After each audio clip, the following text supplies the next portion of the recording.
My wife, Emily, she's a teacher.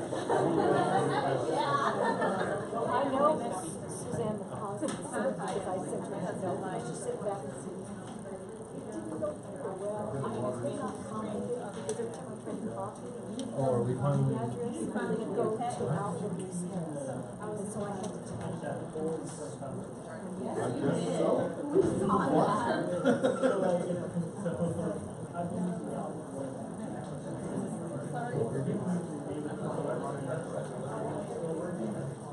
Yeah, I mean, it's still going to be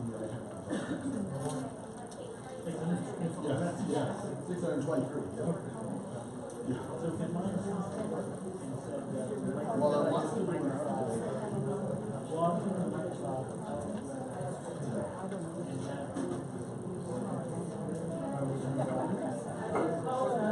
City Council meeting in order for May 22nd. Madam Mayor? Councilmember Keith France. Councilmember David Fuller. Here. Councilmember Sabrina Combs. Here. Councilmember Steve Harrington. Here. Mayor Edmund DeVries. Here. And Deputy Mayor Richard Best is absent and is asking for a vote.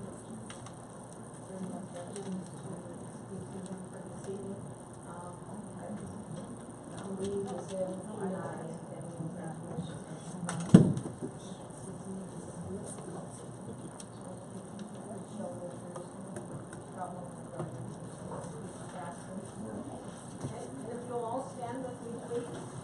And continue to lead us in the pledge. Of the United States of America, and to the republic for which it stands, one nation, under God, indivisible, with liberty and justice for all.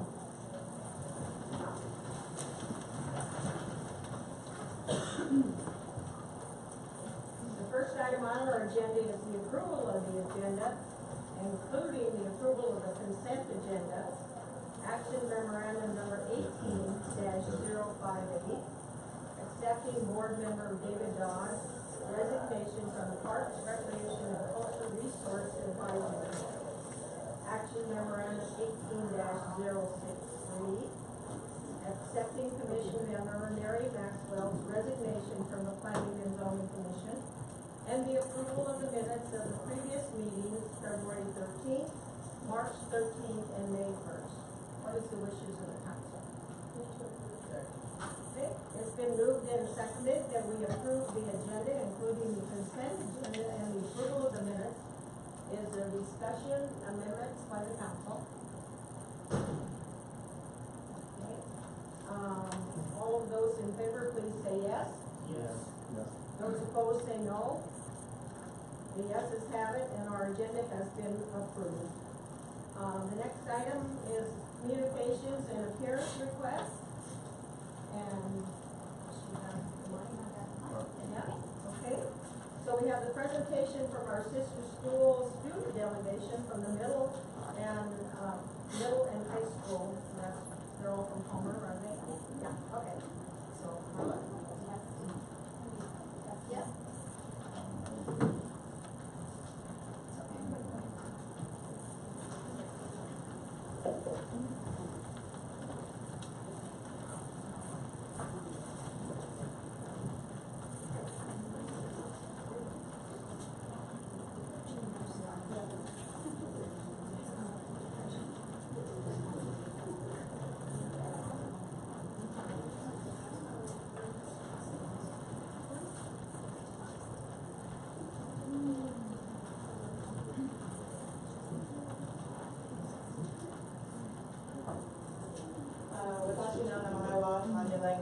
Watashiwa, Palmer Kalakimashita, Watashiwa, Sharon Shibako no Kiyoshida.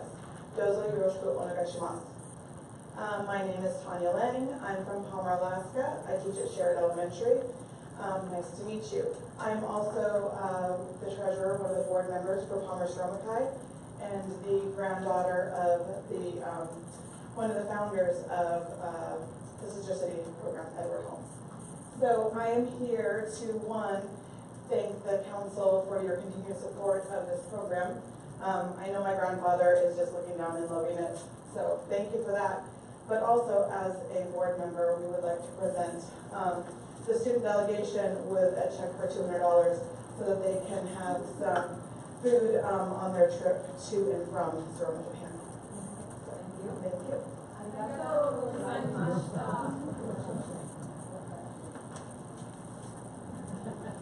こんばんは皆さん。私の名前はカール・スウィックです。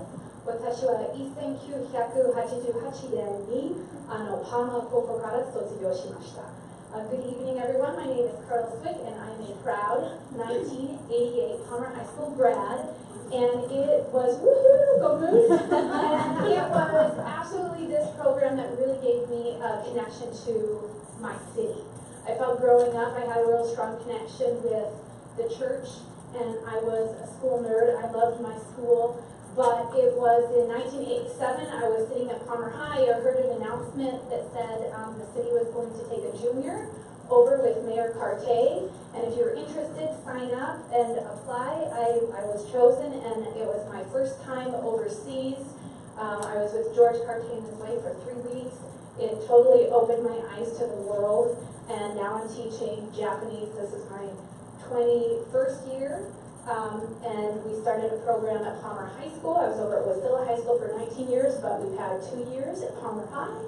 And these are some of our students who've taken it, and we have our middle school delegation as well. So we will be leaving June 2nd, and we will be in Japan and then traveling up to Soroma from the 2nd until the 27th. So it's going to be a great trip. And I just want to thank you for supporting this program. Because it really is, I think, the seed that touches a lot of these kids' lives and really opens their eyes, not just to Japan, but the world. So, thank you so much. こんばんは皆さん、私の名前はソフィーです。私は15歳でパーマ高校の2年生です。趣味はアイススケートをすることと、昼寝をすることです。Good evening, everyone. My name is Sophia Dick. I am a sophomore. Well, I just finished being a sophomore at Palmer High School. I'm 15 years old, and my hobbies are I like to ice skate, do art, and nap. In Soroma, I'm really excited to visit museums and take lots of pictures with my host family. I'm just really excited to make a connection with them and build a bridge between Palmer and Soroma. At the school, I'm really excited to visit lots of clubs and do lots of activities and just meet everyone and make lots of friends. Thank you so much for giving me this opportunity. こんばんは皆さん。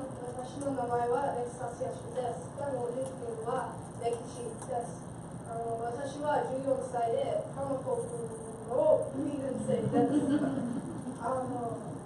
私の趣味はアニメを見ることと、ハイキングをすることと、テレビゲームをすることです。どうぞよろしくお願いします。Good evening, everyone. My name is Lexi Skiashik, but you can call me Lexi.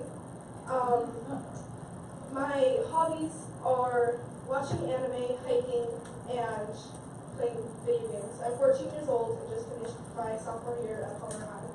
When I get to Soroma, I am excited to do a lot of hiking, visit the host, see, and go sightseeing.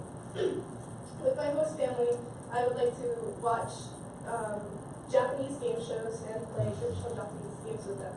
At the schools, I would like to try the uniforms and visit their English classes. Thank you for this opportunity. こんばんは皆さん。私の名前はクリスティメアです。アラスカのパマ市から来ました。私は16歳でパマ高校とミドルカレッジの3年生です。趣味は書道を書くこととテレビゲームをすることとハイキングをすることなどです。Good evening, everyone. My name is Kristen Mayer. I am 16 years old, and I just finished my junior year at Palmer High School in the middle college. Some of my hobbies include doing calligraphy, playing video games, and going on hikes. In Soroma, I am really excited to try the seafood and talk with the local people because I think that would be really cool. And at the school, I to attend a music class, a drama class, and an English class. And with my host family, I'm really excited to watch Japanese television and just get to know my host family and spend everyday life with them. Thank you so much for this opportunity. こんばんは、皆さん。私の名前はカシディ・カイザです。私は17歳でパーマ高校の4年生です。私の趣味は絵を描くこととテレビゲームをすることと漫画を読むことです。どうぞよろしくお願いします。Good evening, everyone. My name is Cassidy Kaiser. I'm 17 years old and I just graduated from Palmer High School. My hobbies are drawing, playing video games, and reading manga. And over in Soroma, I want to be able to visit local shops and talk to the locals over there. And at school, I want to just visit all the different clubs and classes to see what they're like and see which ones I would like. And with my host family, I want to really want to watch Japanese TV, and I just want to participate in their daily life and see what that's like. So thank you very much for giving us this opportunity. こんばんは、皆さん。私の名前はコナヘレンです。私は18歳でパーマ高校の4年生です。趣味は音楽を聴くこととテレビゲームをすることと写真を撮ることです。どうぞよろしくお願いします。Good evening, everybody. My name is Connor Heron. I'm 18 years old and I just graduated from Palmer High. In Soroma, I'm really excited to go hiking and just talking to locals. With my host family, I really want to play like traditional Japanese games and also watch Japanese TV. And at school, I really want to go to their English class and see how they learn English like how we're learning Japanese. So thank you so much for this opportunity. こんばんは、皆さん。私の名前はエミリー・マックです。私は16歳で、パーマ高校2年生です。Good evening, everyone. My name is Emily Mack. I'm 16 years old and I'm a sophomore at Palmer High. Something I'm really excited to do in Soroma is just hike and see all of the beautiful scenery and what I've heard about it so much. I'm also really excited to see how their school life is at their school and see like their different clubs and stuff. Something I want to do with my host family is I really want to see how they live and how their lifestyle is, and I just want to have lots of fun with them. Thank you so much for this opportunity. こんばんは、皆さん。私の名前はアシュテン・ブラウンです。アラスカのパーマ市から来ました。私は12歳でパーマ中学校の2年生です。どうぞよろしくお願いします。Hi, my name is Ashton Brown. I just finished second grade at Palmer Junior Middle School. In Soroma, I'm really looking forward to just exploring the town and going shopping, just talking to the locals and stuff. At school, I really want to take an art class and just see what it's like. And with my host family, I really want to watch Japanese TV and just see what the differences are and stuff. And I really want to play games and get to know them. Thank you so much for this opportunity. こんばんは、皆さん。はじめまして、私の名前はジョイです。アラスカのパーマ市から来ました。私は14歳でパーマ中学校の年生です。趣味はソイとドリをすることです。Hello. Oh, sorry.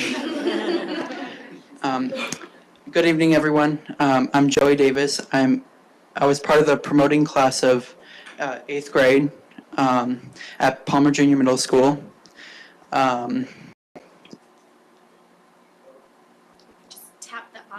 Yep, it's okay. Probably Some of my interests are swimming and cooking. In Soroma, I would like to visit temples and shrines. And when I'm at school in Saroma, I would like to visit, I would like to attend their science classes because science is my favorite course and stuff. And, sorry. Okay.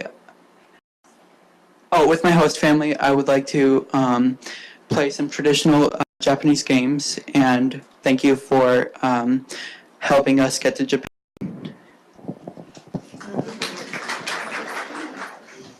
こんばんは、皆さん。はじめまして。私の名前はパカです。アラスカのパーマ市から来ました。私は13歳でパーマ中学の2年生です。趣味は読書と旅行とスキーはすることです。Good evening, everyone. I'm Parker Glasser, and I just finished up the 7th grade at Palmer Junior Middle School. And with my host family, I would like to I would like to visit the Scout Farm, and at the school, I would like to take part at the home economics. Yeah, thank you for this scholarship and opportunity. こんばんは、皆さん。はじめまして。私の名前はジェイコブです。私のアラスカのパーマ市から来ました。私は14歳でパーマ中学の3年生です。趣味は絵を描くことと料理をすることとサッカーをすることです。どうぞよろしくお願いします。Hello, good evening, everybody. My name is Jacob Creer. I am 14 years old and previously graduated from Palmer Junior Middle School. In Saroma, I want to be able to take a part of their art classes and experience how they put their art into their culture, and I also want to be able to visit the museums. With my host family, I would want to be able to partake in family games along with them, and in the school, I want to be able to take part in a Japanese cooking class. Thank you for this scholarship and opportunity. こんばんは、皆さん。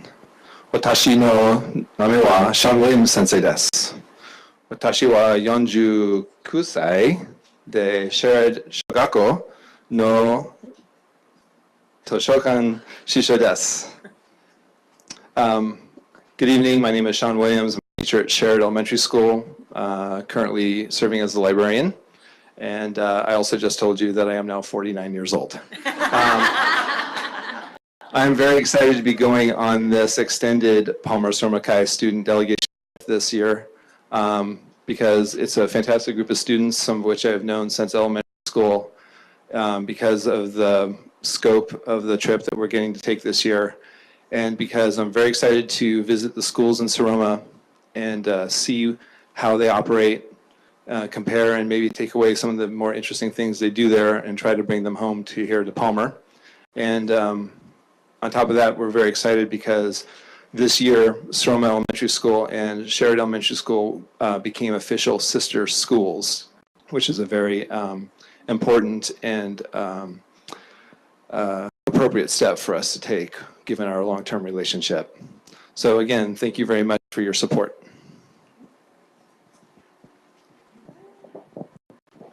こんばんは、皆さん。こんばんは。私の名前は早崎美春です。私はパーマ高校で日本語と日本語の体育を鈴木先生と一緒に教えています。私の趣味は走ることと食べることと、そしてネットフリックスを見ることです。Good evening, everyone. My name is Miharu Hayaki, and this is my second speech here. Last year, I did my speech, and then this 1 year passed so fast, and then this 2 years was been really fast. And I spent such a wonderful time here.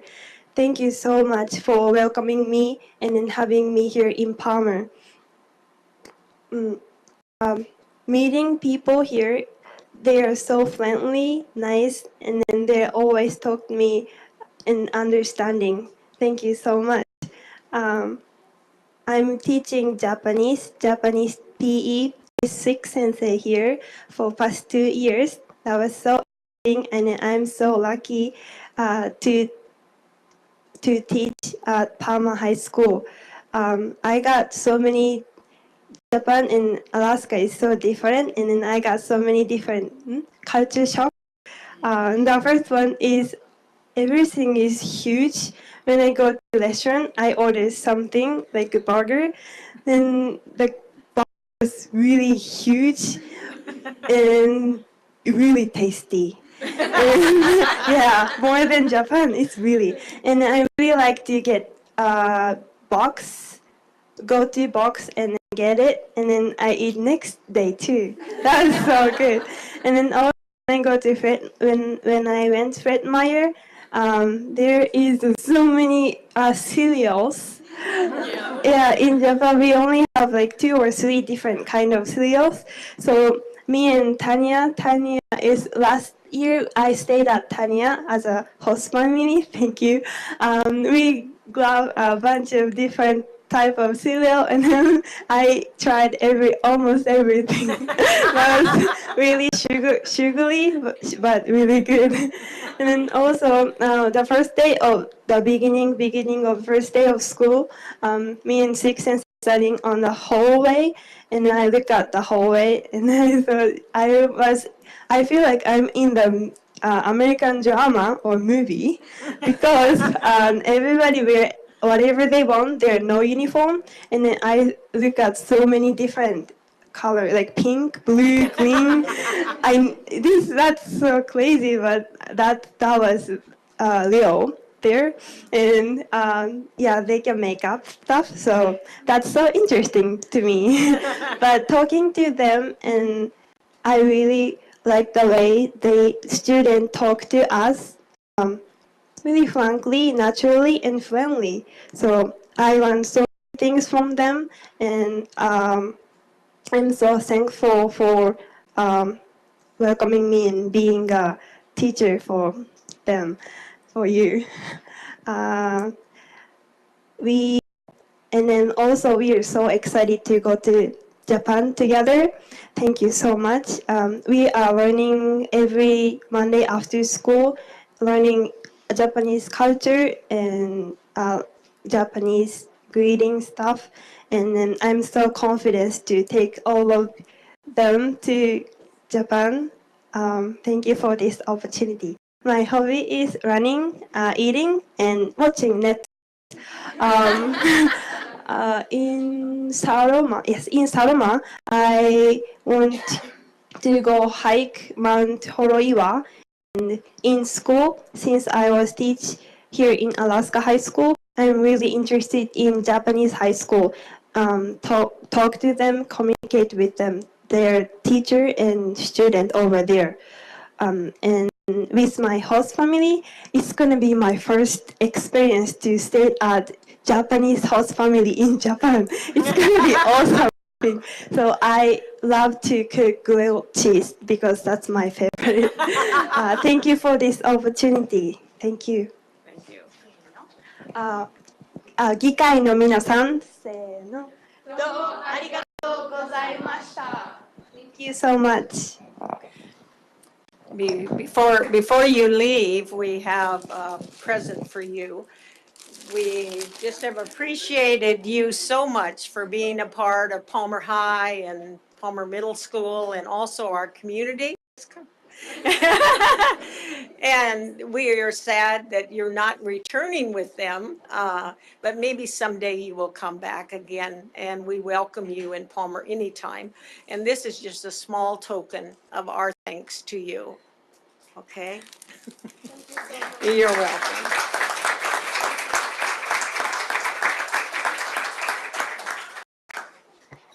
Okay, yes, you can be excused. Thank you.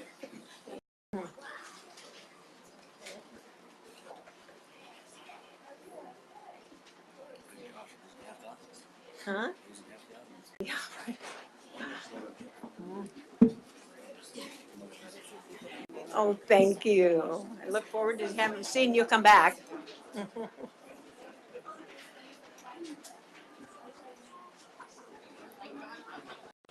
I know, isn't he darling?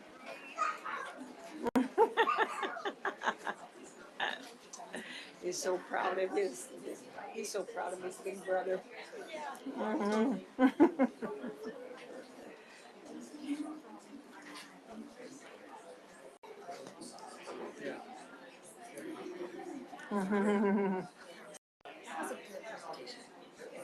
Yeah, yeah, right.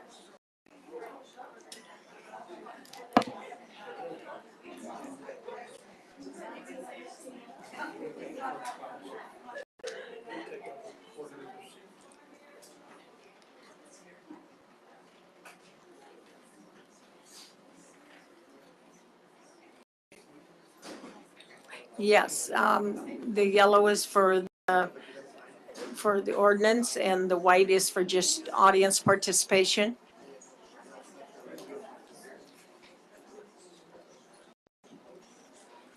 I don't, I don't see your name, so, yeah. I don't think so. I don't see his name on any of them. Oh, there he is. Yeah, okay. You're right. Okay, if I can have council chambers come back to order, please. The next item on our agenda is the presentation from the Airport Advisory Commission Chair, John Lee. And John, if you would like to give these ladies a minute to sign in, and then if you'd.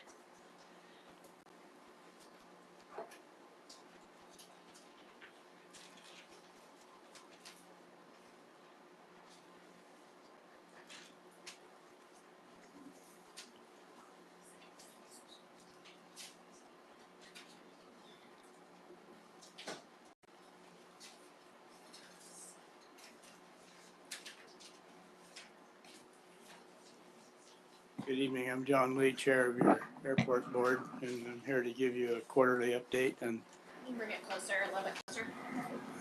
give you an update on where we are. Didn't bring any notes because I locked myself out of the hangar, which was interesting. So anyway, so we'll see how I do.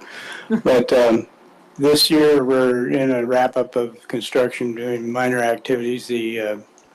Just to let the contracts, as you know, and it shows up later on in your agenda for the administration of the contract, and also for executing the contract with HDL and Pru's Construction, respectively. And we don't anticipate very many problems there unless there's an issue with the weather.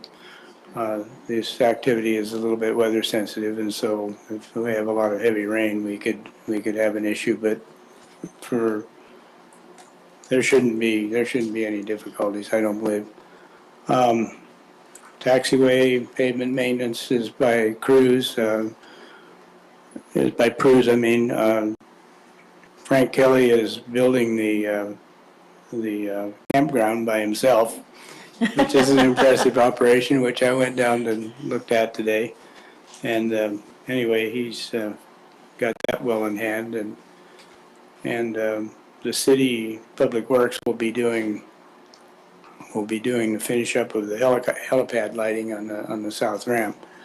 That was removed from the contract, and they'll terminate all the conductors and put in the lighting cans. We have a few events this summer. We had a few events already, and that I should mention, and we have a few more. On 22nd of March, we had an open house for the construction activities associated with the taxiway and pavement maintenance, and it wasn't very well attended. We had a lot of city people there and board people there, but not very many people showed up, so there wasn't a great deal of acute interest in that, but that's probably good rather than bad. So I think we're okay there. We have had a lot of discussion lately about security. We've had a couple of security events over the winter. We believe that the police have managed to get some of the perpetrators off the street, but we're not really sure of that. At any rate, Palmer Palmer is a little bit vulnerable. We have a lot of accesses to the airport. There's a lot of ways to get there. And even once you're there, there's a lot of gates that are either open all the time or not locked, or they're not don't have any activation, electric activators or anything like that. They're just plain old slider fences. So we could get into an awful lot of money by going the high road on this, and I think we're going to have to do some kind of middle ground work there associated with trying to maybe give up a little bit of convenience for security and lock down some of those gates, and maybe do some of the things that are less expensive to deal with to try to get some reasonable security. We've got 20 airport watch signs out, just like your neighborhood watch, and I think they'll probably do some good. And we've talked to a lot of people that frequent the airport at all hours of the night and whatnot, and asked them to be on the lookout for suspicious activity, cars driving around with no headlights and things like that. So we're trying to do all the obvious things that we can do to enhance security. And for the last couple of months, we haven't had much trouble. So some of us think that it was not very many people involved in this, but they were pretty active for a while, and hopefully they're off the street. Going back to events here just for a minute, we have one coming up here. The airport's 27th year of pancake feed is on. It says 26, but I think it's 27. Okay. We both were looking right at that. Yeah. So anyway, that's a come one, come all, and we'd sure like to have the city council and the mayor there. And Madam Mayor, if you'd like to speak, I can work that into the schedule. And, Okay. And if there's anyone else on the council that wants to speak, just let me know and we'll schedule it. Last year we had a little bit of help because of the public meetings we were having on the airport. We were able to do some advertising that kind of included this pancake breakfast. This year we depend on the FAA again, and that's been hot and cold. It's sometimes worked well and sometimes hasn't. It depends a lot on the weather, and it depends a lot on preparation for other similar activities around the state. But 275 wasn't a bad showing. We've had almost 500 in some instances, so it just depends on a lot of things, and you can't tell. We just have to have a lot of pancake batter. But anyway, and also this year, on the 19th through the 24th of June, we have the Summer Solstice Boogie, which is put on by Shannon Jardine, who's also on your airport board and runs Alaska Skydiving. He's done a great job down there. I mean, there's been no issue at all, and it requires a lot of coordination, dropping people out of an airplane at 13,000 feet over an active runway. It requires a lot of work, but they've done that. They've done that very well, and it's really a welcome and successful event. Probably right behind security, we're probably going to have to re-examine safety, and then the airport board is going more toward policy things like that, and leaving the administration to the administration. They have the construction activities and engineering well in hand. I mean, we have good staff there, so we're going to try to do new things. Frank Kelly did attend the FedEx Air Show down there and tried to get some people interested in maybe moving to Palmer. There was definitely some interest, but nobody's actually acted on it, and there isn't a lot of new activity in the leasing area. And we just have to wait to get that up in hopes that our existing lessees manage to find new ways of being active there. ADD just got a new airplane, the Crocbuster. Doug Glenn just landed that here in Palmer in the last couple of days, and he'll be basing fuel hauls and other liquids out of here, and crop dusting work, seeding, fishery deposits and things like that. So we do have some activity like that that's going on without any new lessees, but we're hoping to get a little bit more activity than that. So I think with that just about covers what we're doing. It's not a terribly busy summer, but we are getting some things done, and Councilmember LaFrance asked for one completed activity, and I think we'll have that airport campground will probably make that. And so I think we're doing pretty well. We still have a good active board, and we have good attendance. So look forward to trying to complete everything we can in 2018. So do you have any questions or anything? Any of the council have any questions or comments? Outside of, I'm sure I can speak on behalf of all the council. We thank you very, very much for all your years of service, and we look forward to many more continuous years with you and directing the board and just, you know, the things that we've accomplished at the airport. So it's just not council, it is the advisory board too. So please relay our thanks to them. Thank you very much. Am I supposed to do this? John, before you go. Okay, I'm supposed to come over by the cake. The cake's not for you, but that's okay. Well, I'll let you put your finger in the frosting if you want to. So this is a proclamation, whereas General Aviation and Warren, this is really loud, Bud Woods Palmer Municipal Airport plays an important role in the city of Palmer.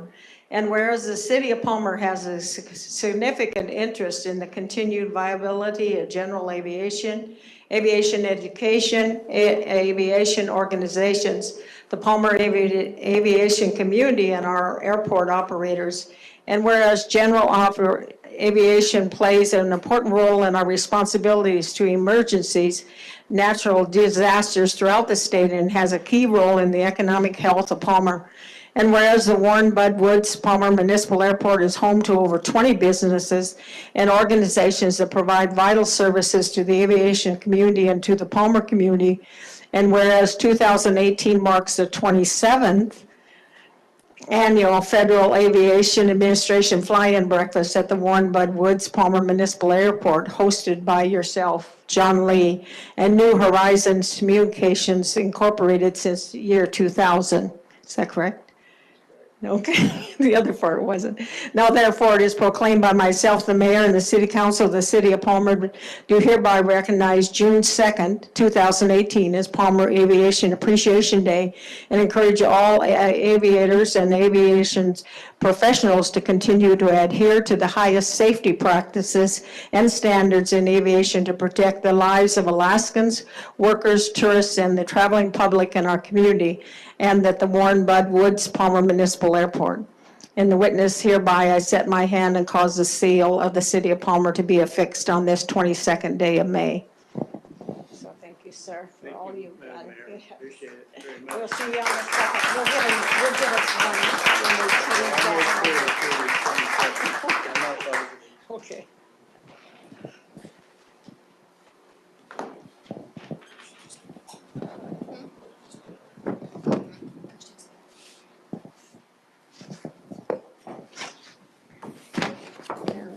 Chris goes here. Come on up, guys. All right, come on. This is a proclamation proclaiming Public Works Week, May 20th to the 26th. We're going to go away. Whereas public works services provided in our community are an intricate part of our citizens' everyday lives, and whereas the support of understanding and informed citizenry is vital to the efficient operation of public works systems and programs such as water, sewer, streets and grounds, public buildings, and solid waste collection. And whereas the health, safety, and comfort of this community greatly depends on these facilities and services, and you. In case you didn't know that. Whereas the quality and the effectiveness of these facilities, as well as their planning, design, and construction, are vitally dependent upon the efforts and skill of public works officials. Now therefore it is proclaimed by the mayor and the city council of the city of Palmer to recognize May 20th through the 26th, 2018 as Palmer Public Works Week, and encourage our residents to acquaint themselves with the issues involved in providing and maintaining our infrastructure, and to recognize the contributions which our Public Works Department makes every day to our health, safety, comfort, and quality of life in Palmer. And witness hereby, I set my hand and cause the seal of the city of Palmer to be affixed on this, the 22nd day of May 2018. Be sure and pass that on to your workers, that we are very appreciative. We like to flush the toilet and turn on the tap. Thank you.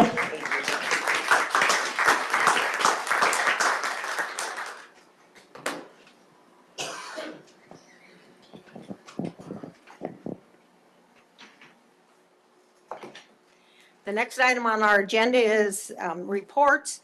City manager's report, please. Thank you, Madam Mayor. So this is the week for the staff update and analysis.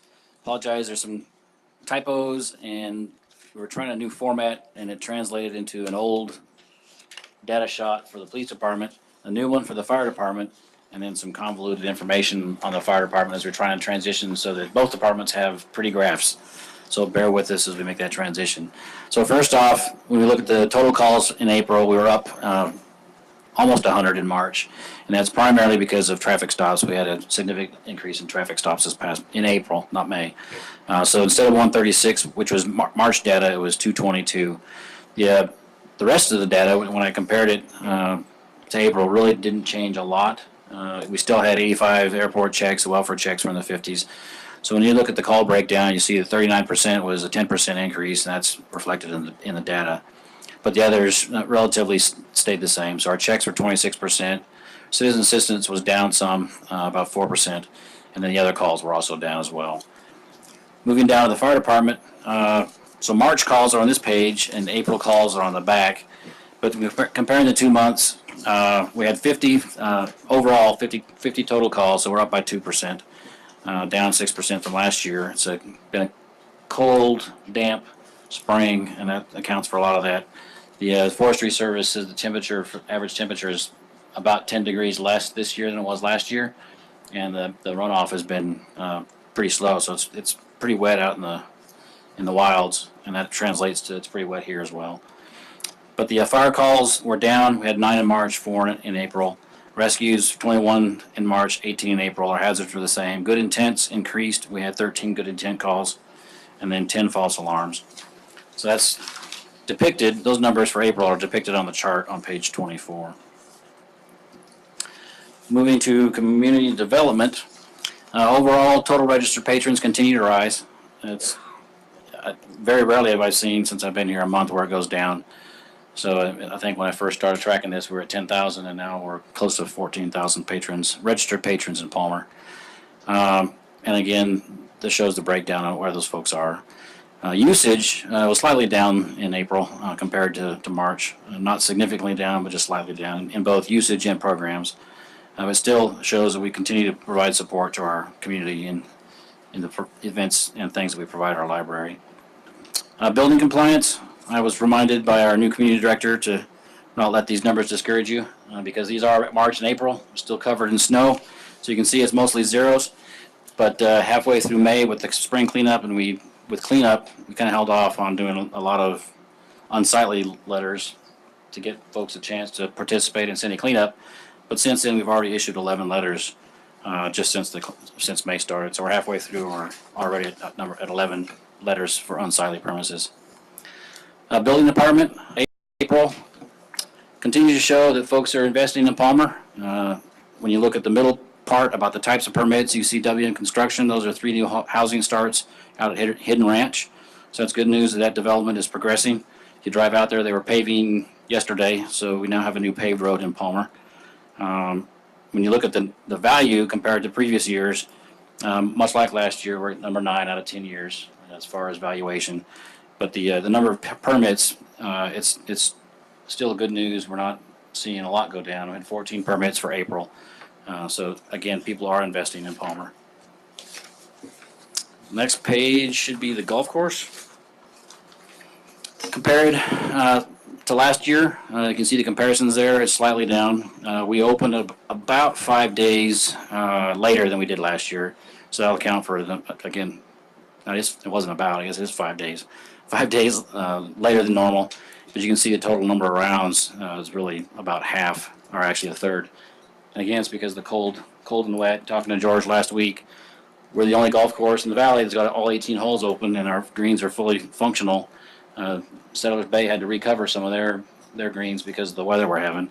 So the good news is we're the only one that has 18 holes. The bad news is play isn't up because of the weather. But the course did come through great this year. It wasn't any significant damage from the weather, from the snow or the winds. So it's open for play, and things are happening out there. Stuff that's not on your sheet, other things that happened since this report was published a week ago. The visitor center sign, there's been a lot of chatter on a couple of Facebook pages, I think, about the visitor center sign coming down the next week or so. If you've been by it, you'll see that it's leaning. The posts are rotten underground. It's got to come down. The middle piece of the sign, the artwork, it's 20 some years old. It's a wooden sign. We're going to get it down, evaluate it, if we can rehabilitate it to some degree or repair it. There was talk about putting it on the side of the building. I talked to Mark Hotchkiss, who's the artist that painted that, now works for the city. He thinks it's really run its course because it's pitted, faded, chipped. But we do want to take an effort to restore it if we can, and then we'll see what we can do in the future. But it's coming down. It should come down next week. The top part of the sign and the bottom part of the sign will be fixed to a sculpture that's coming in that was provided through a Rasmussen grant. We parked in it's a metal truck, a 30s truck. I don't know if you've seen pictures of it. I can try and get those. They're keeping it somewhat secret for a grand unveiling. But it was done by Pat Garley.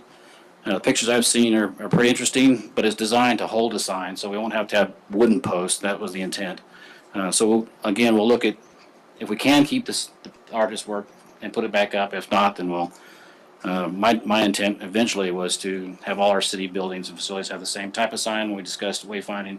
Mm-hmm. So we have the final design for that. Again, Mark Hotchkiss is the one that does it for the city, so he's working on our city signs as well. Once we get the final sign for review, we'll get to council, and then we'll look and see what we can do with that sculpture and the remaining sign that's out there.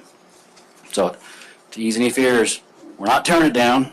It has to come down for safety reasons, and we are looking to see if we can restore the artwork. If it can be restored, then we'll either put it back up where it was, or put it in an appropriate place where people can still see the great artwork that was there. City cleanup. I think it was a huge success. 48 cubic yards of green waste were collected, and 12 cubic yards of brush. If you want to see what that equates to with 48 cubic yards of green waste, you can go out to our snow dump and see the huge pile of black garbage bags that we couldn't get to the composting site because it was too wet, and our first pickup truck that went out there got stuck. So we changed plans and shifted it to the snow dump site. So once it dries out, we'll shuttle all those leaves and green waste out there. We had 123 calls for a pickup. That was the appointments piece for Wednesday, Thursday, and Friday. Of those 123 calls, 36 of it was yard stuff. Don't ask me what that is. I just yard stuff.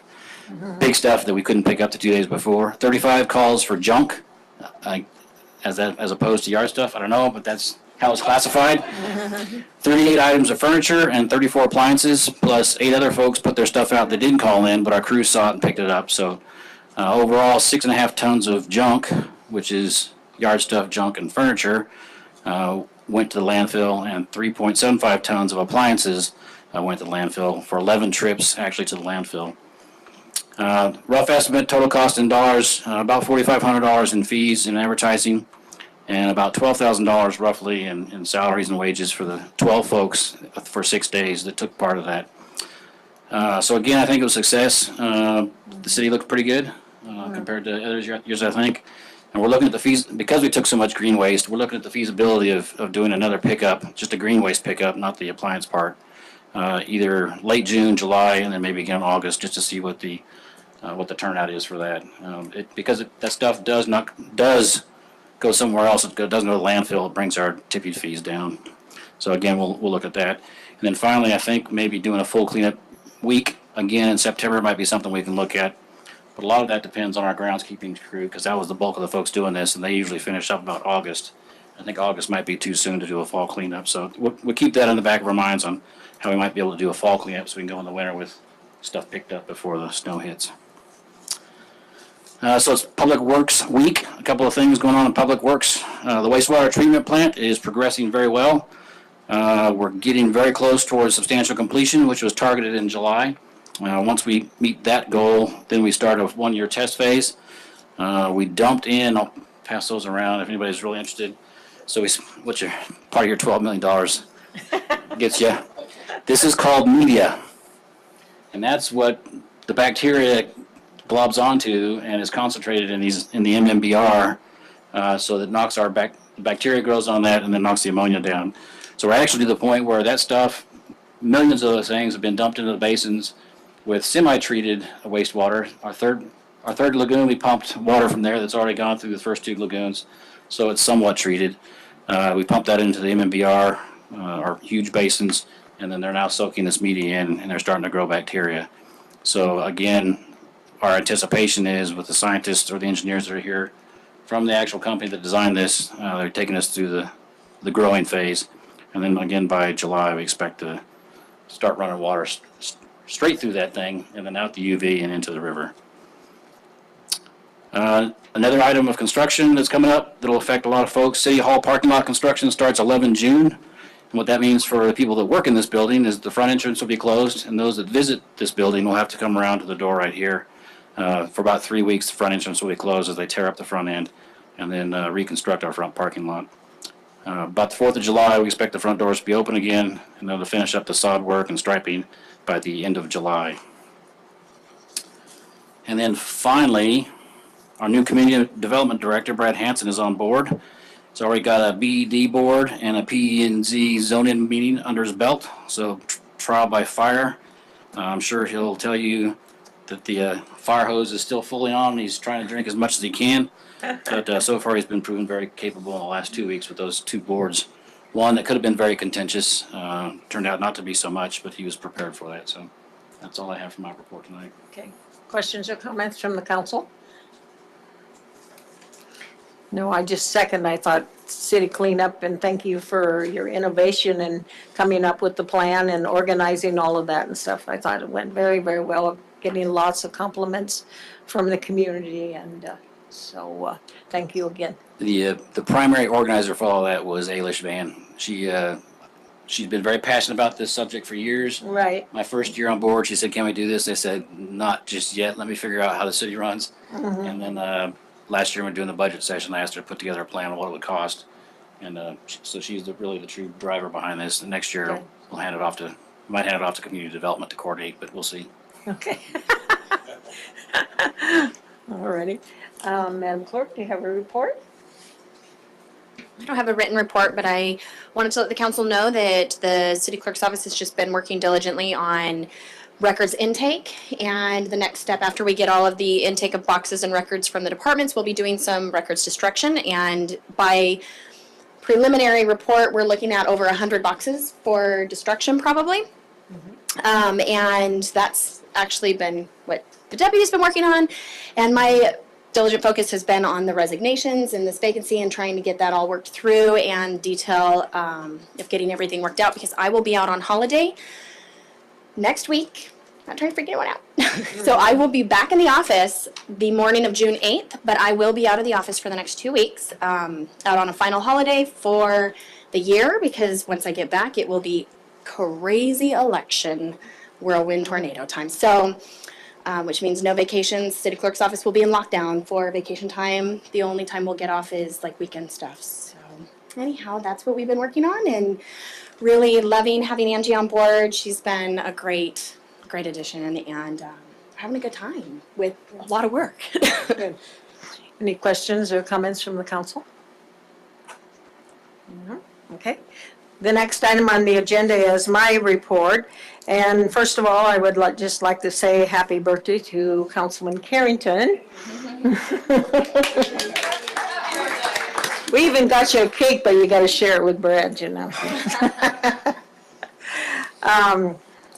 And this coming weekend, as you know, is Veterans, and I will be going to the wall and doing a proclamation as well, as we always put a wreath out there.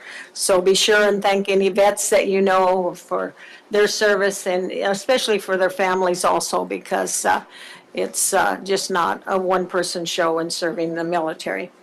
Palmer Pride is coming up, so I want you to continue to think about the person of the year, the business of the year. You know, the Golden Shovel was something we wanted to start this year, so be thinking about those things, please.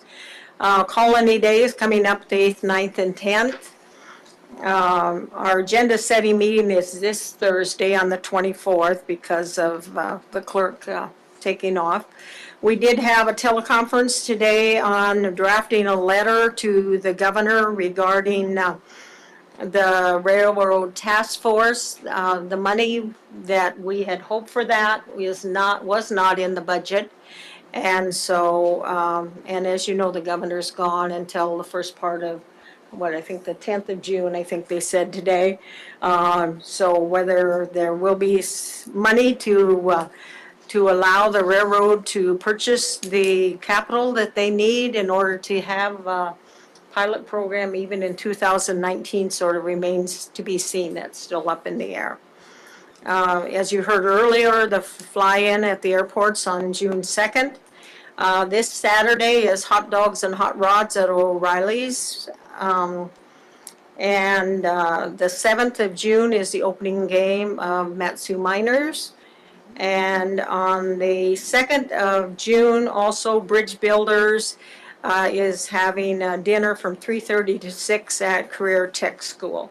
And I don't know if I forwarded that to you or not today. I need to, yeah, I'll need to forward that to you.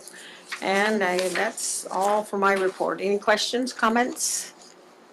Okay. City Attorney, do you have a report? All good. Okay. Okay. So the next item on our agenda is audience participation. Anyone in the audience can come forth and address the council for any item. 3 minutes if you are a person, or 5 minutes if you're representing a group. So come on forward. Pardon? There are, and they are the first people on the list. Yep. Hello, we are from the Palmer Museum and Visitor Center. We're just going to talk about a couple things we just started at the Visitor Center. I gave everybody some copies of our new Palmer Visitor Guide. I wanted you guys... We need your name for the record. Oh, my name is Brooke. I'm the Visitor Services Coordinator. Sorry. So I wanted to show you guys the guide that we produced. We really appreciate all the community support that we got. We're really grateful for the people who contributed, especially the photographers. There's some amazing photographs in here, and we're really grateful for your guys' support as well. You guys helped us cover some of the distribution costs, and that was really valuable because, you know, it doesn't help if people can't get to it. So we're going to be promoting this we have it at visitor centers all around the state, and we're going to be sending it out of state as well. It's covered all over the Anchorage area, and I'm hitting up the Matsu area as well. Sorry, I'm hoping, and we're going to be reselling listings for this guide in about a month. Just give you guys an update on that. Do you guys have any questions about it? I think you all got a chance to see it. Anybody have any questions or comments? No, it looks very well done. I got mine copied the other day, and so, yeah. Thanks. Good. I'm sorry, did I see a light down here? Thank you. Okay, thank you. Alrighty, thank you for coming in. Okay. Hi there. Hi. My name's Sam. I'm the director at the Palmer Museum. And just want to point out real quick here, we are a small nonprofit, and Brooke decided to put this guide together completely of her own volition. So she's been working really hard over the winter, getting it all put together, getting all the editing done. And this is going to be a really great tool for Palmer. We have 30,000 of these printed. They're going all over the state, down to the peninsula, up to Fairbanks, and we've got distribution going on continuously through the summer in Anchorage. So we're hoping this is going to bring a lot more visitors into Palmer and really put a lot of these great Palmer businesses out in the forefront. The other thing we were going to just share with you real quick today is we recently put together a audio tour of downtown Palmer. So we have a tour available of Palmer's historic district. It is fun, family friendly. There's a lot of great stories from a lot of members of the community in there. We just recorded it with the help of Radio Free Palmer.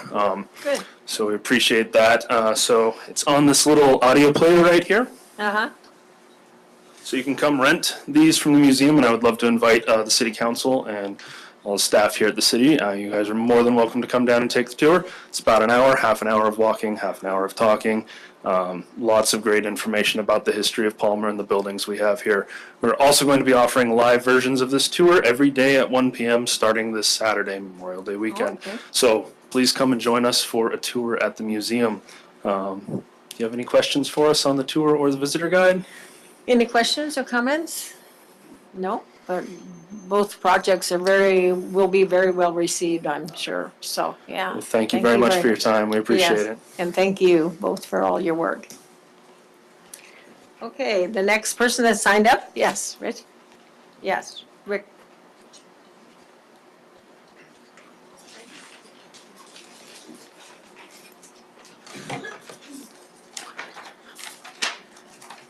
Good evening. My name is Rich Benedetto, and I'm here tonight representing the Brittany Estates Neighborhood Watch Program. Back in July, my wife and I saw a need for a neighborhood watch. A lot of pilferage started in Brittany Estates and Hidden Ranch area, and we quite frankly had enough. And we needed to do a positive approach, a proactive approach to get involved and for a solution. So in September, we had our first meeting. We put it all together. We got with Chief Ketterling and got his support and some documentation and information from him. And Mayor, thank you for being at that meeting. You're welcome. Brad Hansen and Richard Best were also there. So the support has been great. The reaction from the community has been really good. We have a little challenge. We're a very private community. So when you hand out the registration forms, it asks for a lot of information. And even though you ask people just put what you're comfortable with, a name and address is fine, people are a little reluctant. So we're trying to change our strategy a little bit. We know that people want to be involved, but they don't want to give out that information. And it's not about information, it's about getting people involved. So we're changing our strategy. We have about 25 members right now that are actively coming to the meetings. We've had about 4 so far. And we've had different people come, so that's a good sign too. It's not the same people all the time. And so since there is no funding for this, my wife and I have made certain commitments to this. We've talked to Brad Hansen before he left about some kind of funding for the city, some kind of startup funding. Right. And I believe it's a worthwhile thing. I think that might be preventing people from starting them in other communities.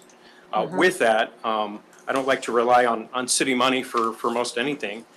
We are looking at starting a nonprofit. With that nonprofit, we'd be able to mentor other neighborhoods with starting Neighborhood Watch. Maybe even through that and fundraising, supply money for that and kind of just grow the program. That's a bigger picture down the road, but right now we just want to develop Brittany Estates, Hidden Ranch, and that whole area. It is an interesting program because it's pretty general, so we have to really modify things. We have 3 captains for the area, and normally for that size area it would require probably about 10. But as we get more involvement, we'll grow with the program and continue to modify it. So many things we got with the Roads and Grounds for approval to put our signs up. These are about $25.50 a piece. And is my time up, or do I have a few more minutes? No, go ahead, because I think you're representing the group Yes, as a ma'am. Neighborhood Watch, so go ahead, sir. So they're about $25 a piece. We have determined that it'd be about 15 signs to put up. And so that's one of our main fundraisers, is to try to get the funds for that. And it does show something. It's a little bit different from one sign that's up because the other ones are blue. We thought the red would be a little bit more visual for the unfortunate people that are out there. We've had Palmer PD come and present for us at our meetings. We had, I got with Donna Anthony, former Palmer PD. She's owns and runs Point Blank Firearms. And she sent Luke Smith, she was at a state, she sent Luke Smith, one of her instructors, who's also president and CEO of Alaska Investigations Agency. And he gave us a presentation at our last meeting, very informative. And at that meeting, we brought up that we don't want, you know, a Rodney King neighborhood, right? And because of the gun laws we have, which are great, we want to make sure that people are doing the right things and not running down criminals. So we're trying to do this right and safe. And we have we're working on a cookout and bike rally for the kids in July. That's our next big event. And we'll have other small meetings up until that point. So I just thank you for your time. I just wanted to let you know we're out there and what we're doing. Thank you. Thank you very much. Okay, Eugene, you're up next.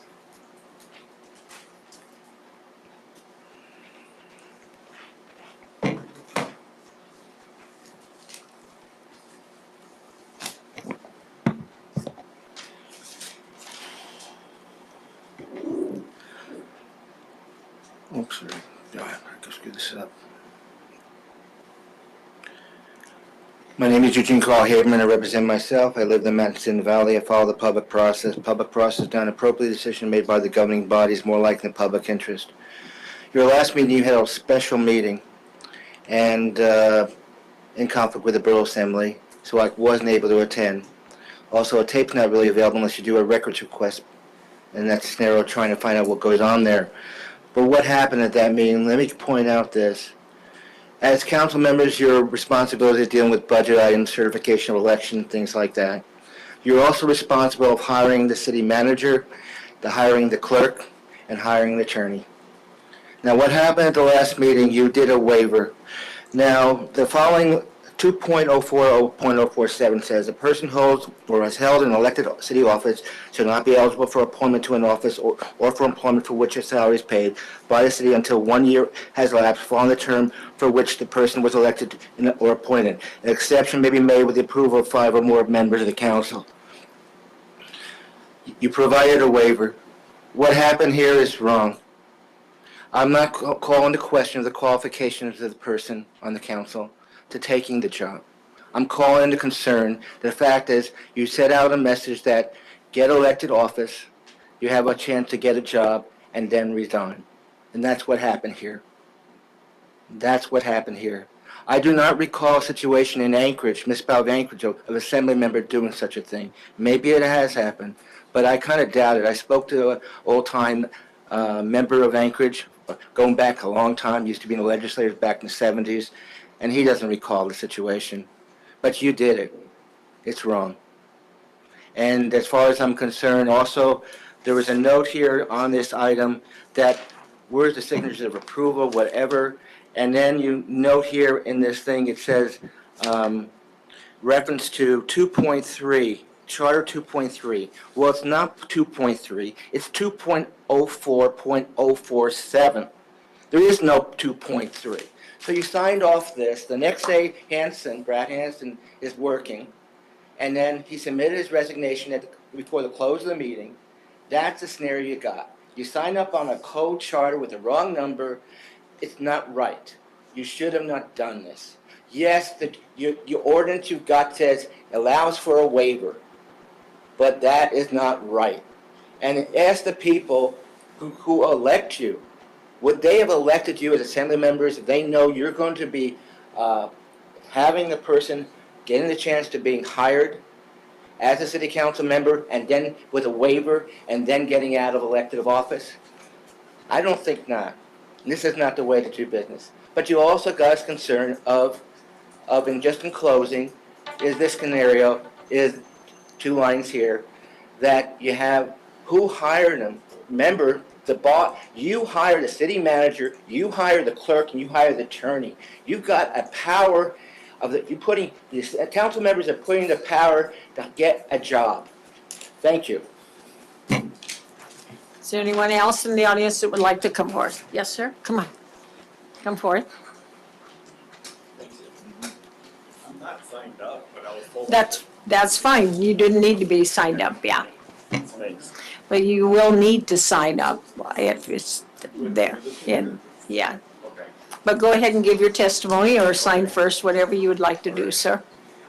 This is to. And if you'll bring the mic down to your face, thank you. This is to clear up any confusion, I guess. My words are confusing. Okay. But I was at the public Sir, meeting. can we have you put your name on? My name is River Bean. Okay, thank you. Okay, to the Palmer City Council board members.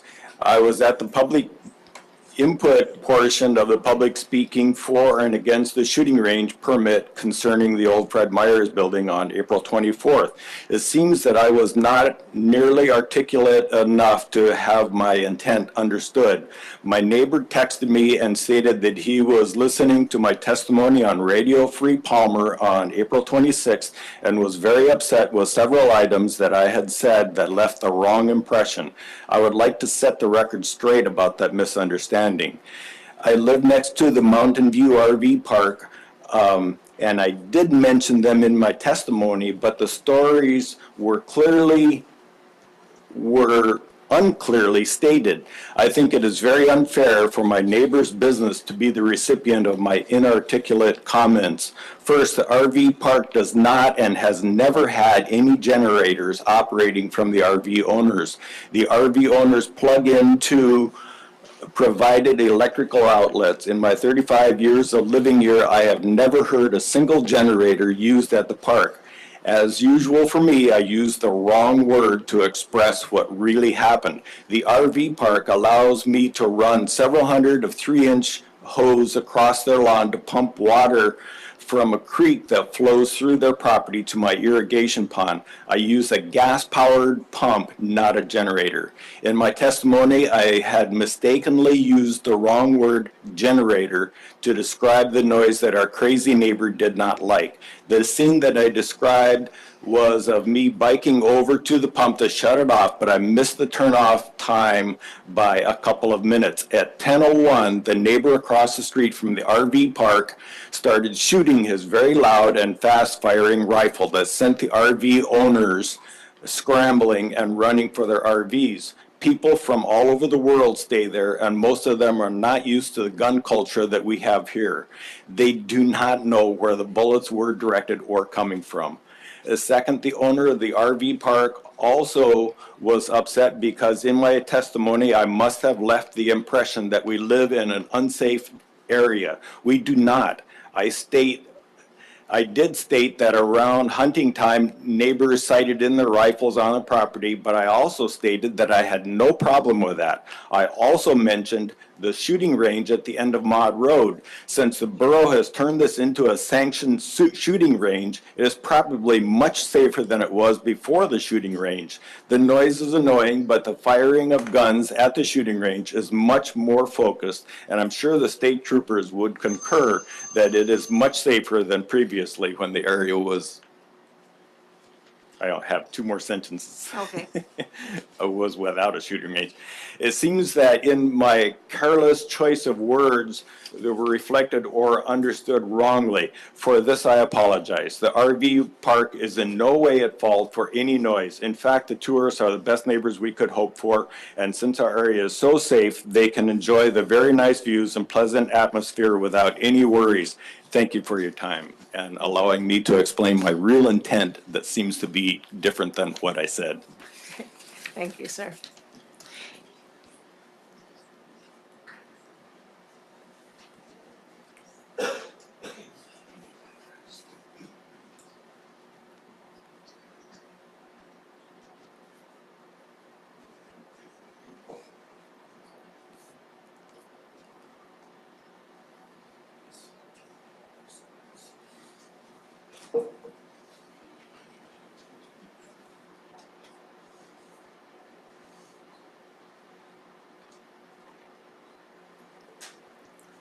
Thank you.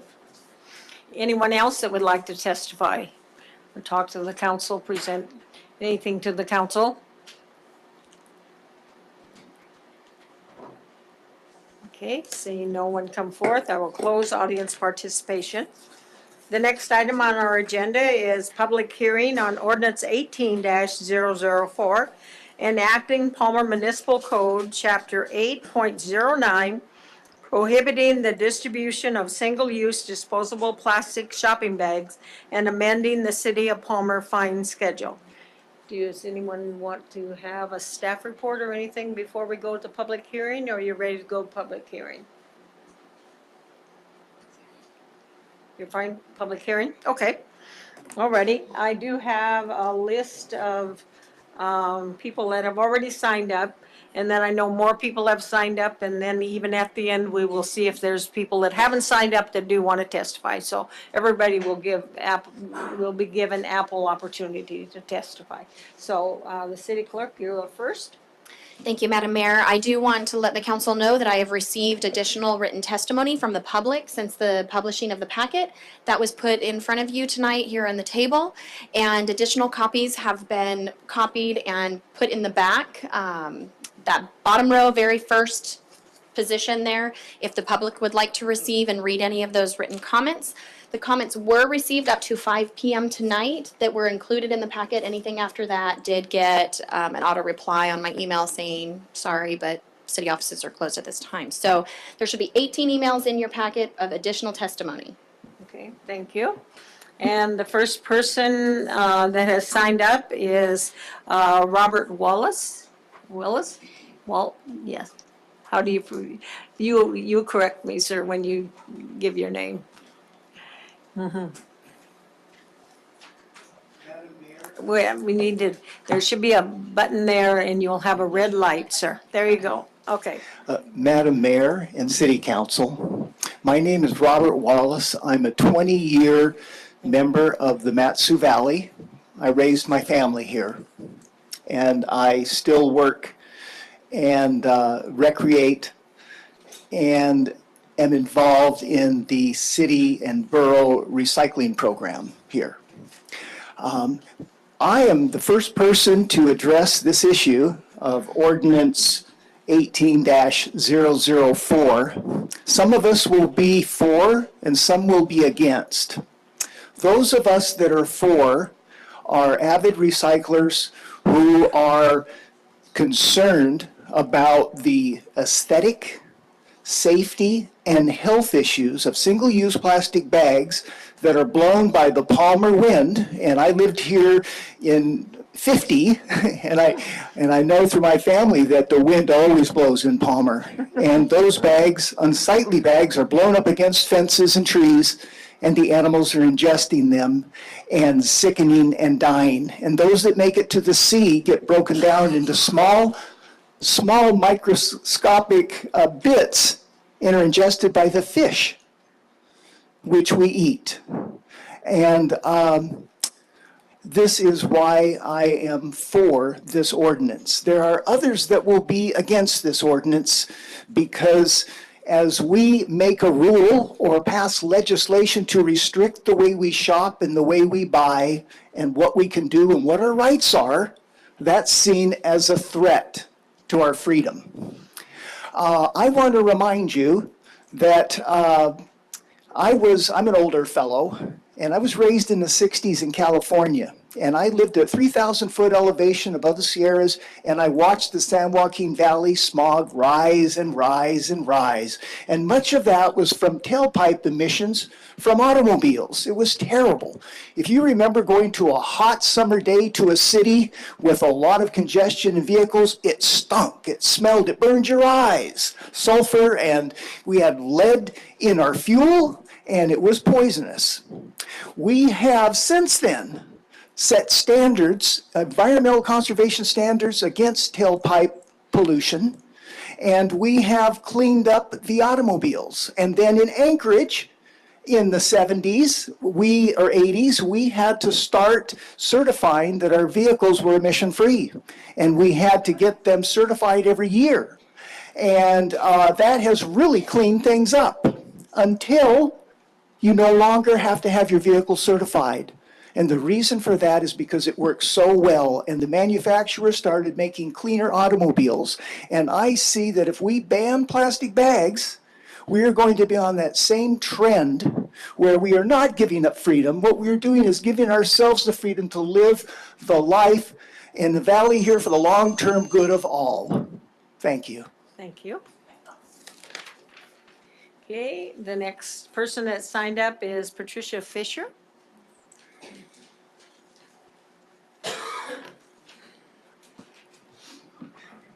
Good evening. Thank you for considering our opinions here tonight.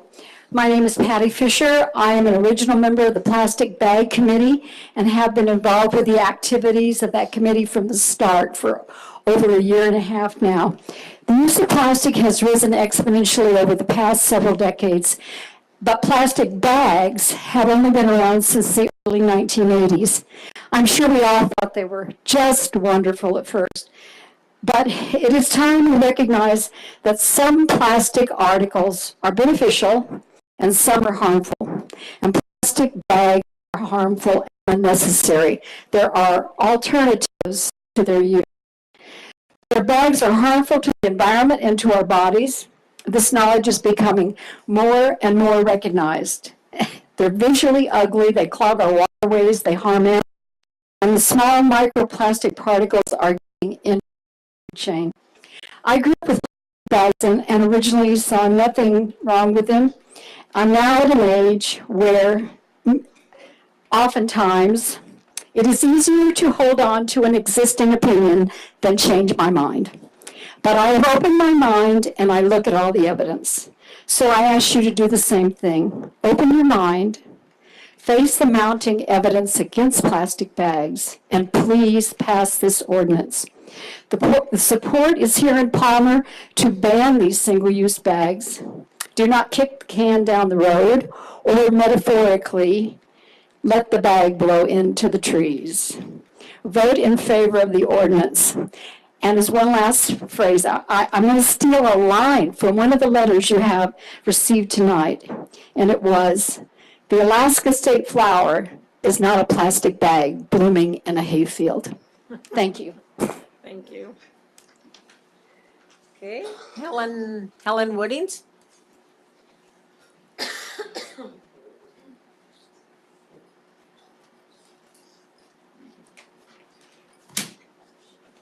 favorite shopping bag when I go to the bookstore, the cosmetic store, and any place around town. And this is my favorite. You'll need to get closer. You need to get closer to the mic if you want to have that on the testimony. My name is Helen Woodings. Thank you. I have been involved with the Presbyterian Church since 1953 when I first arrived. I joined the church in 1960.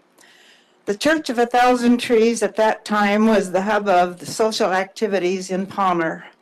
For one, they hosted Meet the Teacher party at the beginning of each school year. Extension homemaker events were always held there. Now I participate with Presbyterians for Earth Care, a national organization.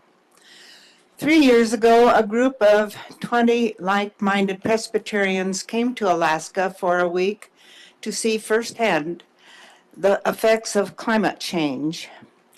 Not only did I serve on the planning of the events, but I also guided them to Portage Glacier, Anchorage, and Fairbanks to show what is happening climate-wise and learn about the rapid changes from learning from knowledgeable persons in the scientific and humanitarian fields, a heavy emphasis on caring for our Earth.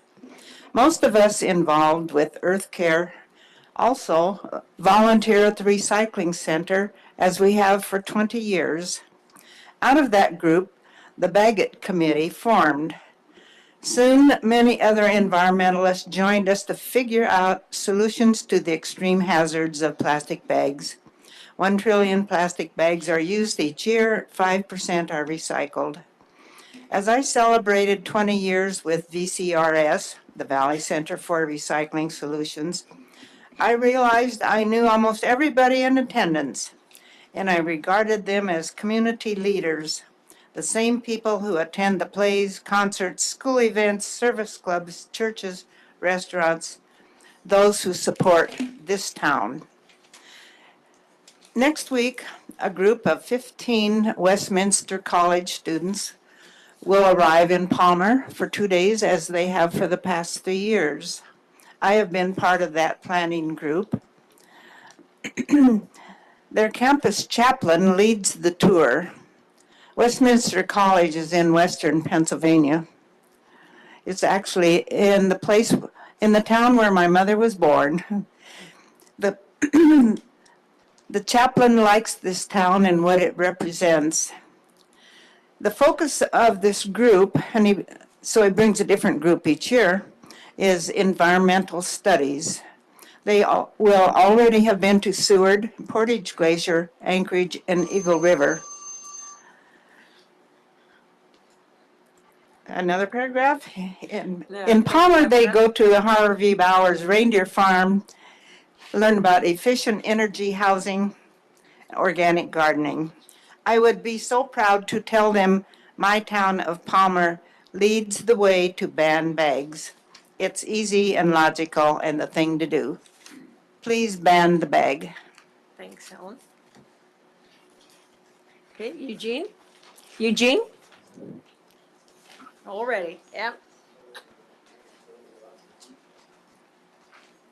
I'll be brief, really brief, on topic. Baby. My name is Eugene Carl Haverman. I represent myself. Follow the public process. The public process is an appropriate decision made by the governing bodies more likely in public interest. On the issue before you, dealing with the banning the plastic bags. Number one, my words in the past, I've said the more complex and complicated an issue is, the more notice, more opportunity the public heard. I'm requesting that you do at least 2 public hearings on this issue, not just have one, to give more time on it. As you know, I don't say for or against an issue. I deal with process. To connect with the people better, this is a complex issue, and the public will be more supportive and comfortable with the decision if you connect with them better. And particularly on this issue, 2 public hearings would be warranted. The other thing on the subject is the issue of the paper bags out there. I was at the city council meeting when they addressed the plastic bags, and that doesn't go in effect, I believe, until July 1. But in the meantime, which is just around the corner, was the situation by going to Fred Meyer's in Wasilla or Palmer. At the present, I have to look for those paper bags. They're hidden away. I have made concerns about it. It's not prominent. They're just waiting for the July 1 date, I guess, to put out the paper bags. But that's a sign that whatever you do, if you go into the direction, obviously Fred Meyer's is waiting to the last day, and that's what's going on with the ordinance with which Wasilla passed, and they're hiding those paper bags. I have to look around, and in one occasion, the paper bags were in Palmer, but they were not at all in Wasilla, and I addressed that, and they didn't realize, and then they got those paper bags. But I mean, I have to personally address that thing. But I think that's also a sign to how the business community is cooperating. And are they moving before that date in Wasilla? They're not moving much.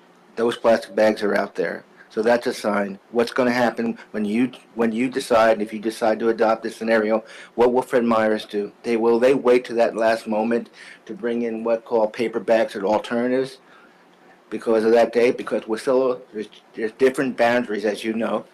Wasilla's boundary and Palmer's boundary. And then the borough is right there with no police force. So we got a problem here. But I hope there'll be more support and understanding whatever decision you do and what Wasilla's done on the issue. But I encourage you again to hold 2 public hearings. Thank you very much. With 28 seconds left. Thank you. Liz Jackson?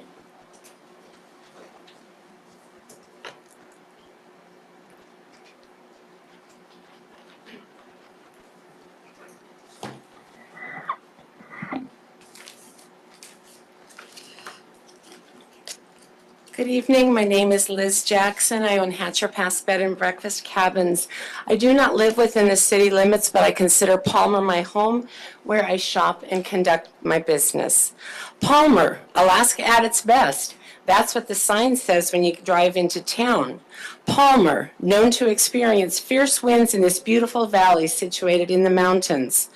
Palmer, a place I routinely send my B&B guests from all over the world. Where is a good place to eat, they ask. Where shall I shop for souvenirs? Palmer is where I recommend is a unique and beautiful town where you can walk the city streets and most of the shops are locally owned. Visitors from all over the world flock to Alaska to see pristine landscapes, mountains, and glaciers. We must do our best to keep the land as portrayed in the advertisements, clean and free of plastic bag debris. In South Central Alaska, tourism generates approximately $866 million per year and employs 19,700 people. Tourists don't ask us to build schools, homes, or hospitals, just to show them the land beautiful and clean. Council members, I ask you to help make Palmer a clean and pristine town for visitors and locals alike to enjoy. In your council packets for this meeting, you received 19 letters in support of the ordinance. One letter is from the Greater Palmer Chamber of Commerce Board of Directors, which includes approximately 275 members. There is another letter from the Palmer Downtown Merchants Association with signatures from 13 different businesses in downtown Palmer. There were also 17 letters of support on the table to add to the packet. You can vote in favor of this ordinance knowing you have the support of the members of your community. The facts speak for themselves. As stated in the summary statement background for the ordinance on page 30, this little part of the ordinance, plastic single-use disposable shopping bags are a problem in the city of Palmer. Plastic bag bans in other regions have been shown to reduce plastic bag litter by 72% and are known to effectively help and protect wildlife and pets. It is therefore in the best interest of the city to restrict the free distribution of disposable shopping bags thinner than 0.4 mils within the city limits. Ordinance 18-004 only makes sense in light of the facts surrounding the hazards of plastic bags. I ask you to vote in favor to help keep the plastic bags off the fences, bushes, trees, and waterways in our beautiful town. I picked up the mail today and I got my new copy of the National Geographic. Right on the front is the ocean with a plastic bag in it with the title, Planet or Plastic. The time is now. Thank you so much. Thank you. Suzanne.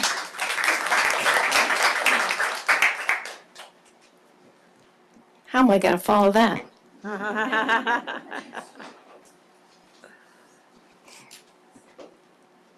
Good evening. You can call me Susie Hayes. Thank you for your service on the City Council, and thank you for holding this public meeting.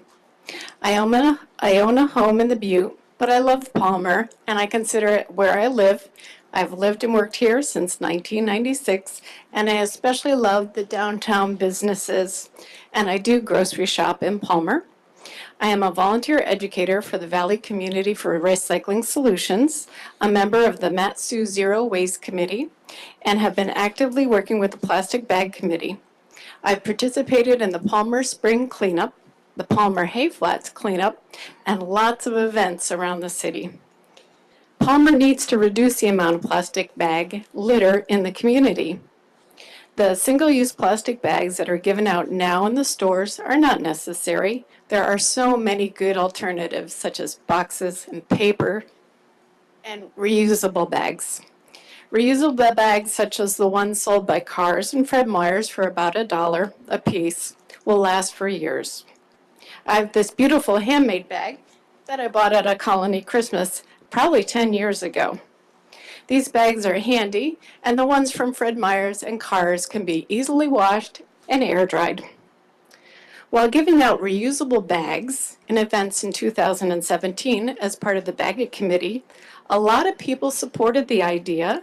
They already own bags. They just need a push and something to help them remember to put them in their car. even so, people are ready, but even so, hundreds get distributed at the of the flimsy disposable bags per year to each family. And you know that the bags that are given out fly out of carts and vehicles, even in the parking lots at the stores.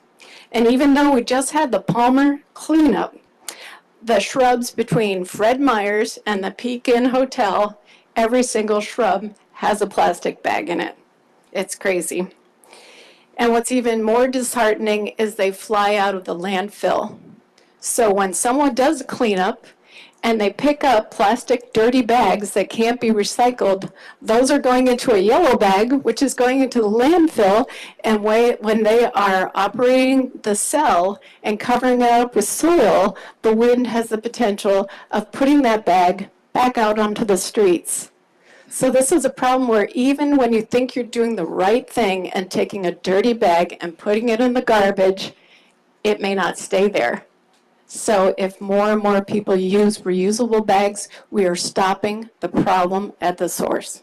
So thank you very much for your time today. Thank you. Okay, Nancy Moore.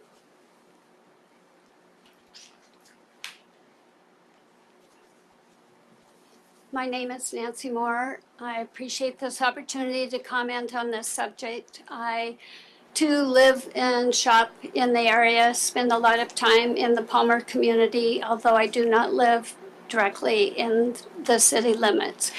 I just want to go on record in support of this ordinance to pass the ban on plastic bags. A lot of people are making very important comments this evening, and I'm not going to repeat anything, but I just want to make sure you listen to them and understand that there are many people that support these ideas, and encourage you to support this ordinance. Thank you.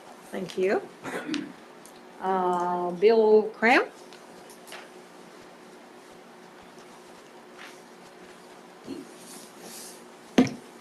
Hello, of City Council. I'd just like to indicate my support for banning the plastic bags. It'll make a clear and visible difference in Palmer. Will you state your name for the record, please? Bill Cramp from Farm Loop. Thank you. Yeah. Okay, thank you. Uh-huh, thank you. Molly?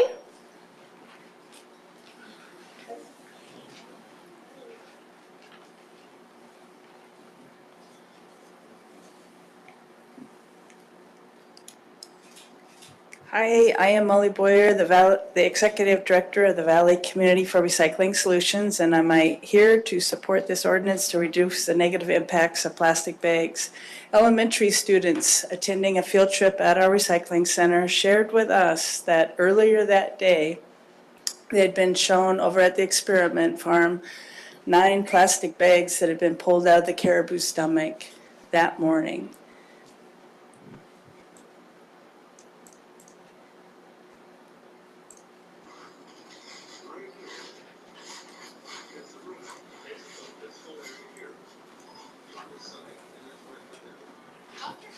Works for the Alaska Department of Fish and Game, and they utilize part of the experimental farm off of Trunk Road to have animals there and monitor what they've been eating.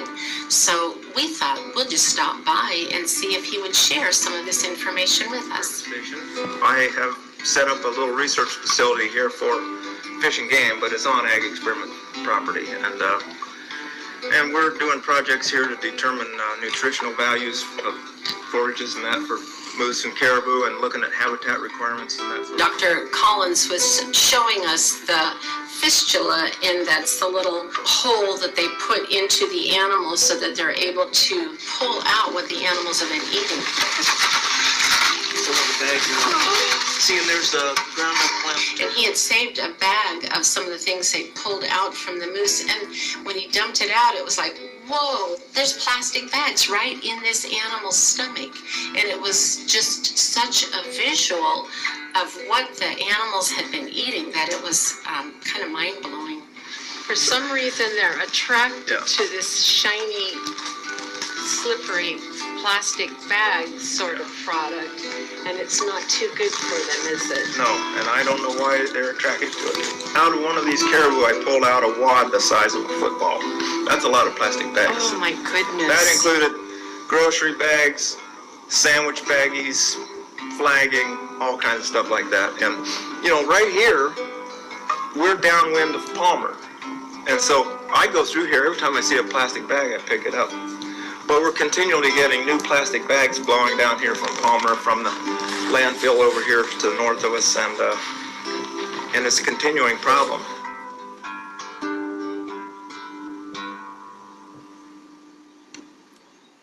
So he did share that they'd had 2 caribou die for sure from the plastic bag blockage.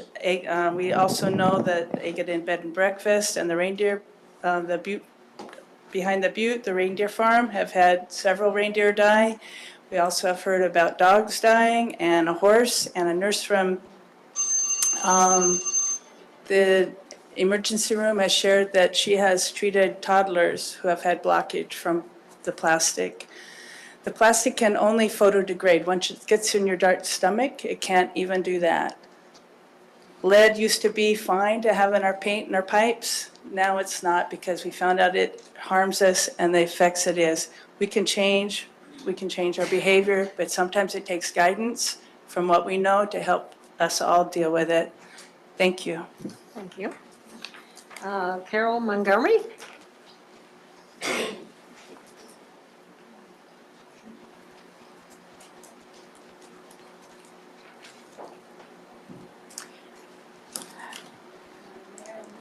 It has to have press one of the buttons that has to be red. There you go. Hi, my name is Carol Montgomery. I'm with the Mat-Su Zero Waste Coalition.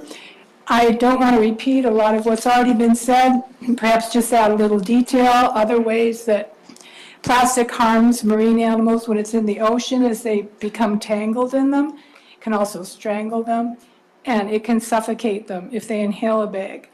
There was a sea turtle at the Sea Life Center in Seward that they tried to unsuccessfully save from suffocating on a plastic bag. It's already been said that the plastic doesn't biodegrade. As it breaks down into smaller particles, it sucks up other toxins, contaminants such as heavy metals.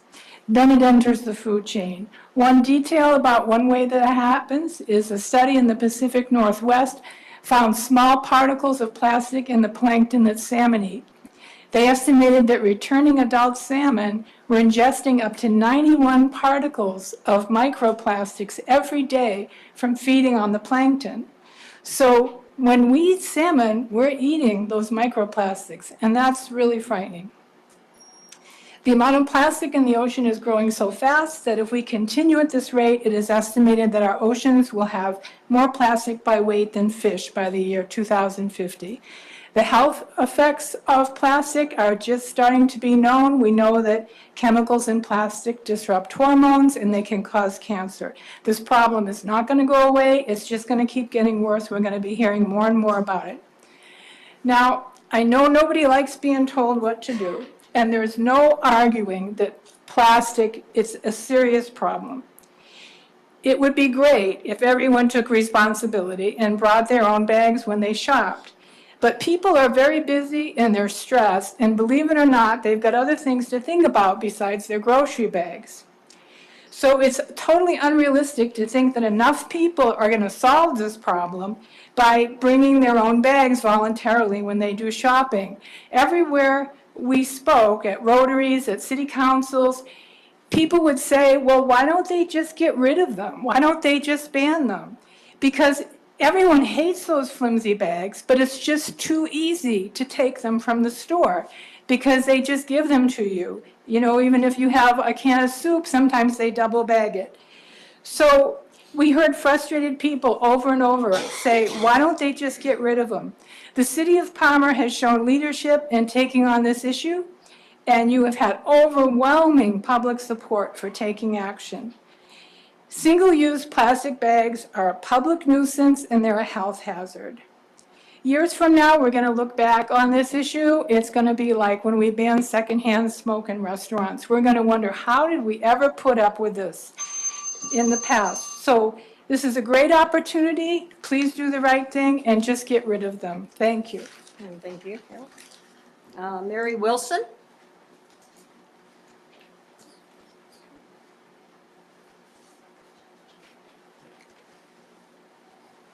Hi, my name's Mary Wilson. I'm a resident in Wasilla, but I'm here to ask for your support also in Palmer.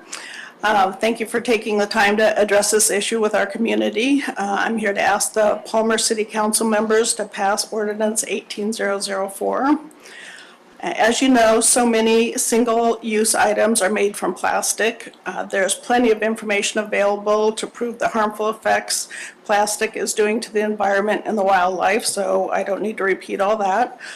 Single-use plastic bags have become a pervasive icon of convenience and symbolize the emphasis on fast and easy solutions in many societies today. I've heard the argument that if we ban plastic bags, there will still be plastic in the trees and along the roadside.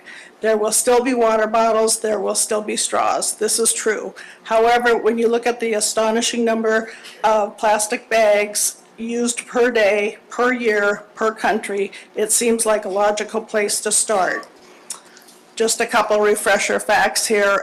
Single-use flimsy grocery bags are estimated to be used for an average of 12 minutes. The time you put your groceries in the bag, you take it to your car, and you take it home. That's it. It's estimated that every minute customers use 1 million bags. Each year, 500 billion to 1 trillion bags are consumed worldwide. On average, consumers recycle 1 in 200 bags. The average family accumulates 60 bags in only 4 trips to the store. Is that enough for your wastebasket and your dog poop? I would hope so. As handy as these bags have become, there are other alternatives. Our convenience should not outweigh the footprint these bags leave. Palmer is not the first to recognize changes that can be made. Bag bans are everywhere. Let's look at the small changes Alaska Airlines is doing by replacing plastic straws, stirrers, juice boxes, and reusing drink cups. The weight of recycled material they have saved the landfill is equivalent to 244 Boeing 737 planes.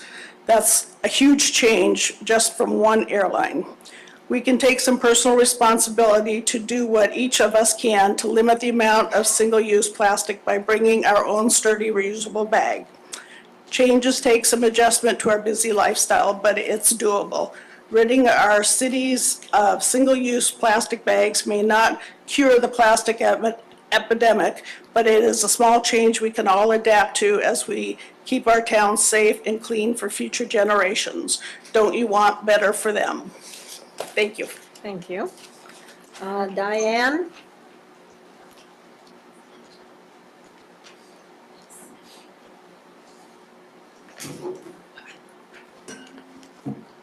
Hello. Oh, that's loud. My name is Diana Zitmanis, and I am in full support of the ban. I've been to a few of these meetings, and I was just trying to make notes so I don't repeat what everyone said, but some of it probably will be repeated. I love Palmer. I've been a resident here for 8 years. And I consider it a pretty progressive little town. And I've been speaking with Dean, the manager, Fred Meyer, quite a bit. I don't have time to go to the plastic bag meeting, so I just go in and talk to Dean. And I've been speaking with the corporate head office, and they are very supportive of not using plastic bags. It takes time, as we all know. That's why we have multiple meetings. But they are considering having a larger box at the front of the store where they will place the shipping boxes, similar concept to Costco. And he was saying they won't have enough boxes for everybody, but I'm like, well, at least it's another option. If people forget their bags, they can grab a box, bring it to the car. Even if they don't have that, I've gone shopping and I've forgotten my reusable bag. I just bring it to my car, I open the lid and I throw my groceries in. You do that 4 or 5 times, you'll be like, ah. And then you'll remember, I mean, you can still leave with your groceries without a bag. They have containers. The food has a container. You just put it in the car. And then eventually retrain just takes time. What else did I want to say? The plastic bags are not a necessity. We all know that there's straws and bottles, but we can start with bags and inspire other people and other communities in Alaska to do the same thing. I mean, you have to start somewhere. I've already started training myself with the bathroom garbage can. You know, people are like, what are we going to do with that? Not use the disposable bags. I've just started training myself not to use the bag, or just reuse the same bag and dump it and not use a new bag. What else can I say here? Palmer, Fred Meyer is, I've just been talking to them because I have a relationship with Dean. They're gonna bring in an ice machine at the front of the store, so they're not shipping ice from out of state. With the plastic bags, they're gonna try to use local water and make their own ice. So that'll save more plastic. I don't know, I like what they're thinking. And yeah, I support the ban. I use my own bag. I also, when I go to restaurants, I bring my own reusable container. So instead of using styrofoam, I've trained myself to do this, and I leave this in the back seat of my car. So it is possible, it just takes time. Thank you. Thank you. Maggie?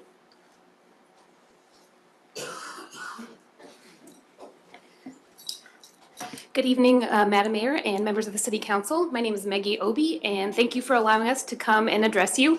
I am a resident of the City of Palmer. I live in the Valley Trail subdivision, and I've lived in the Palmer area for the majority of my life. I am in support of the banning of plastic bags in our community. I've been carrying my own reusable bags for probably since I was 20 years old.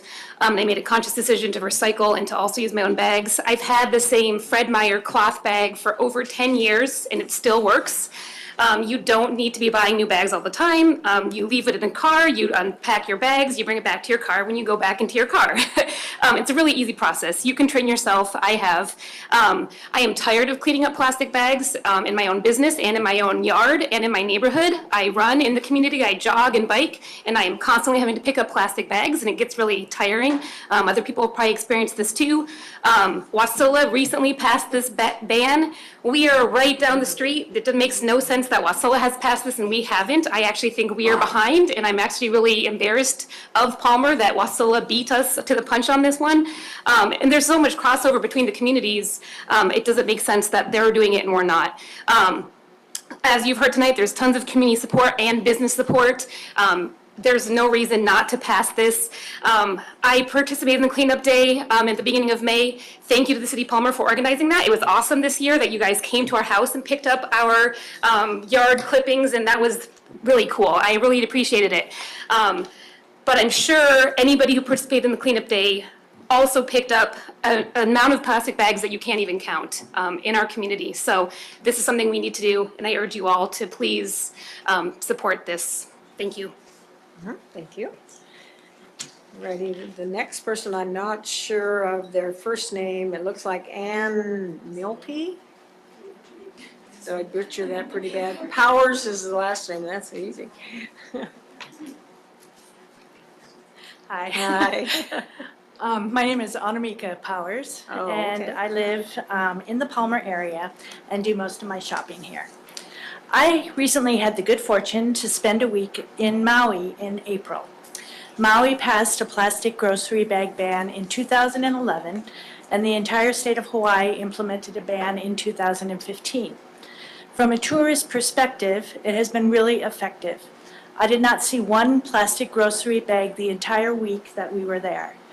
We were on several beaches, we hiked on trails, we visited towns, went to the grocery store, the trade winds were blowing, not one plastic grocery bag anywhere.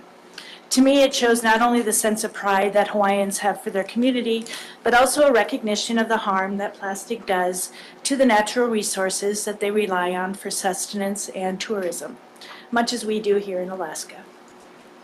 Here at home, I often walk the College Crevasse Moraine Trail Network, and I'm constantly picking up plastic trash. I know plenty of people who do the same thing. Yet every time I go there, there's more plastic to pick up. A few people doing the right thing does not have a huge impact. But when an entire community, state, or country is working towards a common goal, it does have an impact, as I witnessed on Maui. I think it's time for us in Palmer to do our part and join the growing number of Alaskan towns that are banning the plastic bags.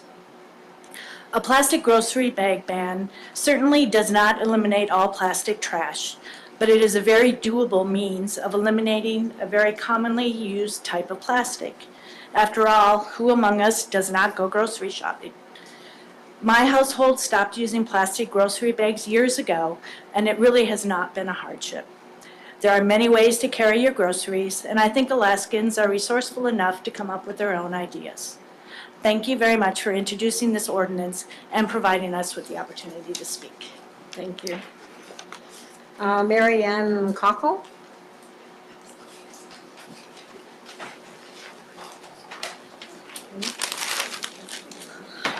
Hi, my name is Mary Ann Cockle. I'm a business owner in downtown Palmer. I own the bookstore.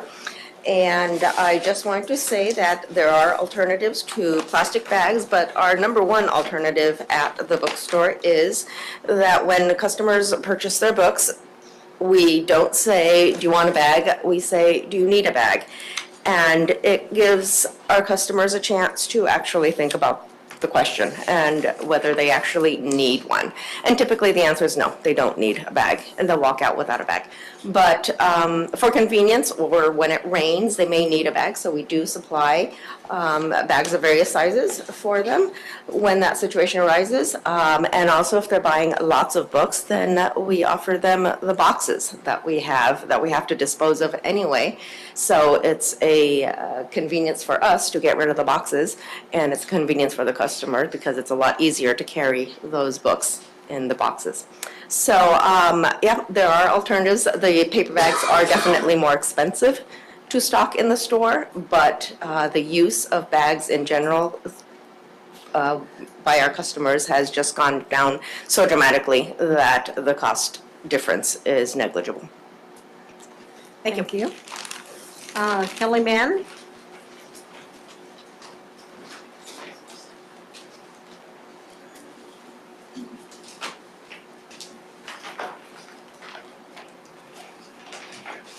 Good evening. My name is Kelly Mann, and I've lived in Palmer for about 25 years.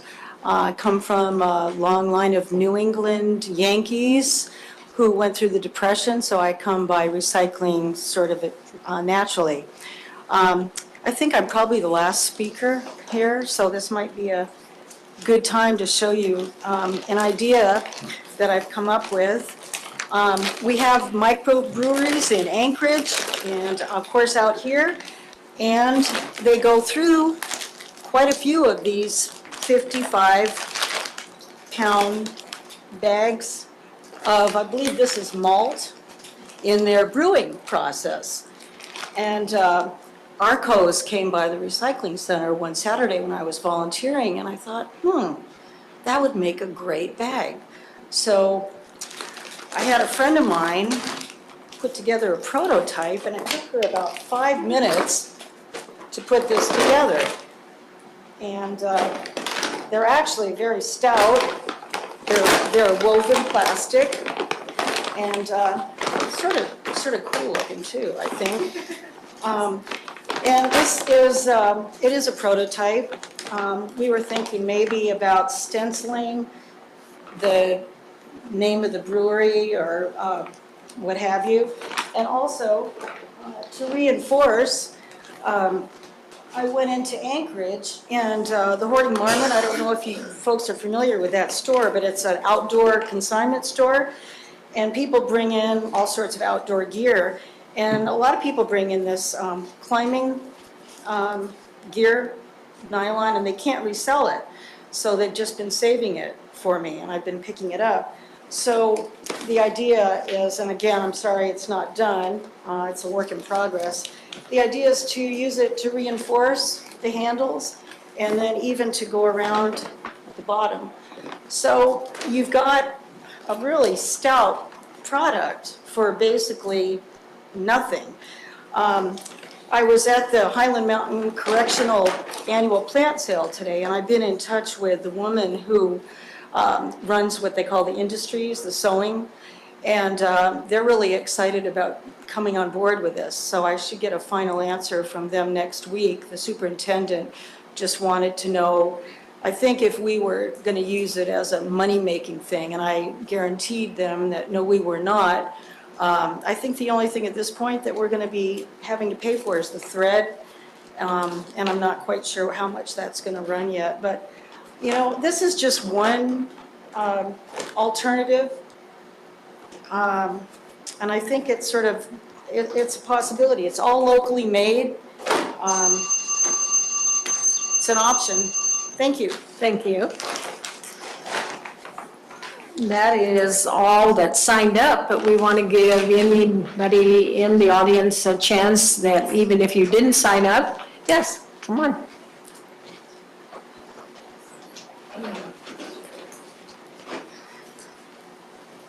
Hello, my name is Lee Henriksen. I'm a resident of Palmer and I support the ban. I believe I've spoken to you before. And I just want to show you, I carry a bag with me, so it's really easy to do. And I want to share a story of my mom and her husband back in the 90s. I'd visit them in their house in Massachusetts, and even though they had recycling available to them, oh, it was too much work. They couldn't bother. And then the city, because of waste issues, implemented mandatory recycling. And you know what? They didn't complain, they just did it. So I think sometimes those behavior changes need a bit of a nudge and people are fine with it. If you go to Europe, you don't see plastic bags, you see everyone has their bag. We can do this. Thank you. Thanks, Lee. Anyone else that would like to come and testify on this ordinance? Yes, Hi. Hi. My name is Alex Papasavis. I have a small business here in Palmer. I did write a letter and sent it in with the last meeting. And I am for the ordinance and for a lot of reasons that were already stated. Thank you.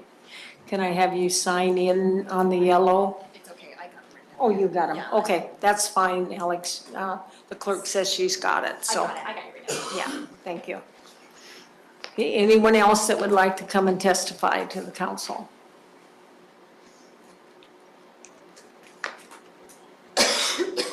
Anyone else? Does the council have any objections to me closing the public hearing? Okay, the public hearing on ordinance number 18-004 is now closed. What is the wishes of the council? I'd like to move to approve ordinance 18-004. Second.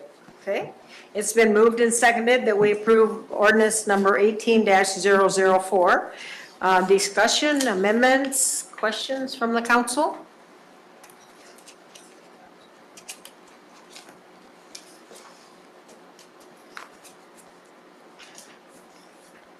Did you, no? I don't know, your question on something there, I don't know. I don't see a red light come on though, so I didn't know what you were pushing.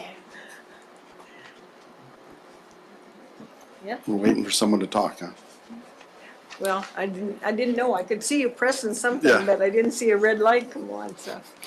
Thank you, Madam Mayor. Well, I must say, this has been a bit of an education for me. I've been reading a lot of material because I've been receiving a lot of material. And, but I guess I don't have any problems, seeing that there is a problem with plastic and there's a problem with how things go in our environment. I just struggle with the process involved. And I feel like I'm going to be trying to run along the edge of a cliff here, comparing us to Wasilla. But, there's a difference between Wasilla and Palmer. Wasilla has a different form of government, which is, frankly, it's faster, Ours, we have a charter, we have a different way of doing things. Our mayor is a representative only and not, doesn't have any of the powers of many other mayors. And so I guess I regard that as part of the thing with Palmer. And I think, and people have talked about it, it's difficult to do change and to see change. And I want to see change, but I'm not sure. I read these, these reports and these analyses, et cetera, and that's good, but all of them come from California and New York, and I'm not ready to pull the big city technique of forcing things on people. And it's, to me, that's not something I'm ready to do. I'm not sure, where our community is on this. And so I'm more in favor of putting it to a ballot vote with the voters, and then it gives it more time for discussion and letting us see where things are at. Well, that's my 2 cents. Okay. Any other, yes, Councilman Combs? I think it couldn't be more clear where our community stands on this. We received not a single against letter from anyone in the amount of time that this was posted. We were elected by our community to make these decisions. Sending it to a voter initiative would be a waste of time, a waste of money, and not what our job is. Sometimes we have to make hard decisions. I don't think this is a hard decision. I think this is an easy decision. And there's no reason to push it down the road. Okay. Councilman Fuller? I would like to echo Councilwoman Combs. I totally agree. I think this is a case where in this event, we've heard nothing but positive reinforcement for this initiative or this ordinance. And I think we should just do our jobs and lead. And that's kind of what we're being asked to do. Pushing it down the road has been synonymous with Palmer politics, it seems. And I don't think we should kick it down the road and kick it down the road and kick it down the road till finally we get fed up with it and it just disappears. Okay. Councilman LaFrance? Yes. I think it's so rare in politics, or really in any communal decision making, that everyone agrees on the problem. And everyone I've spoken to, whether they're in favor of this or opposed to it, agrees that we have a problem of plastic bags in Palmer. And I think that the most revealing and troubling thing I've seen in a long time is seeing the bags that came out of our symbolic animal, the moose. And hearing the representative from Fish and Game saying that they blew over from Palmer. And I really do think it's time that we step up and take ownership of this problem, because it's our problem. We're making it, and we need to take steps to make it better. And everywhere that I've researched suggests that this is the best step that we can do to make this problem a little bit less. And so I obviously support this, and I don't support passing this on, because I feel like we really have heard from the community, and I do feel like we've had ample time to digest this as a community. And I think it's time, and I hope it happens tonight, that we take ownership of this problem. Any further question? My one question is, the lady that had the malt bag, would that bag meet the requirements of this? It could be usable then, because it's more than, okay, all righty. I too, like Councilman Carrington, wrestle with this, because I prefer if people make their own decisions rather than government coming down strong on them saying, okay, you got to do this, or this is the way it is. And so I wrestle with that a lot regarding the liberty side of it. And so that's a big concern to me.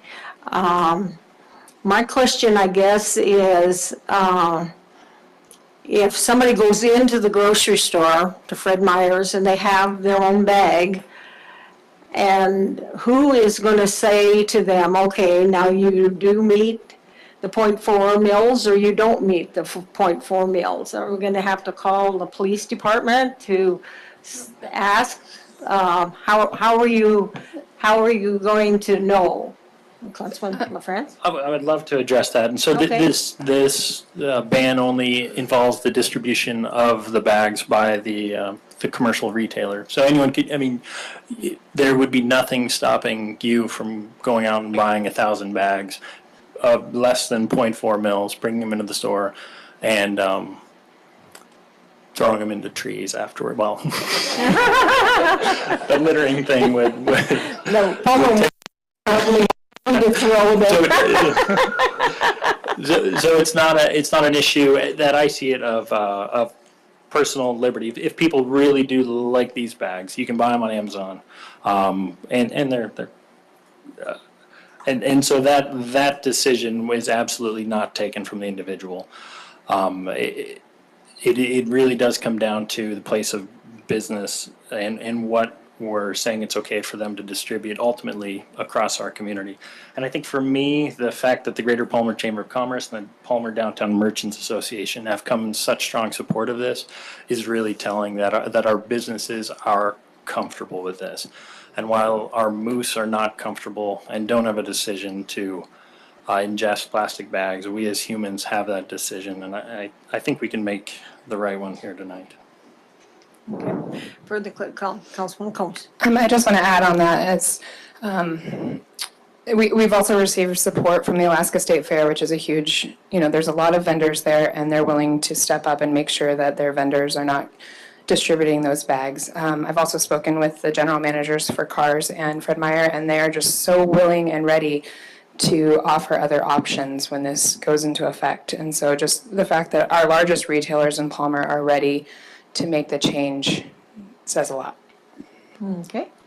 Further, yes, go ahead, sir. Thank you, Madam. I just have so from the administration standpoint and enforcement, just two quick pieces for clarification. So if this does get approved, I know which direction to go. So if you turn to page 32, 8.09030B, where it says no person may distribute single-use plastic disposable shopping bags at any city facility or any event held on city property.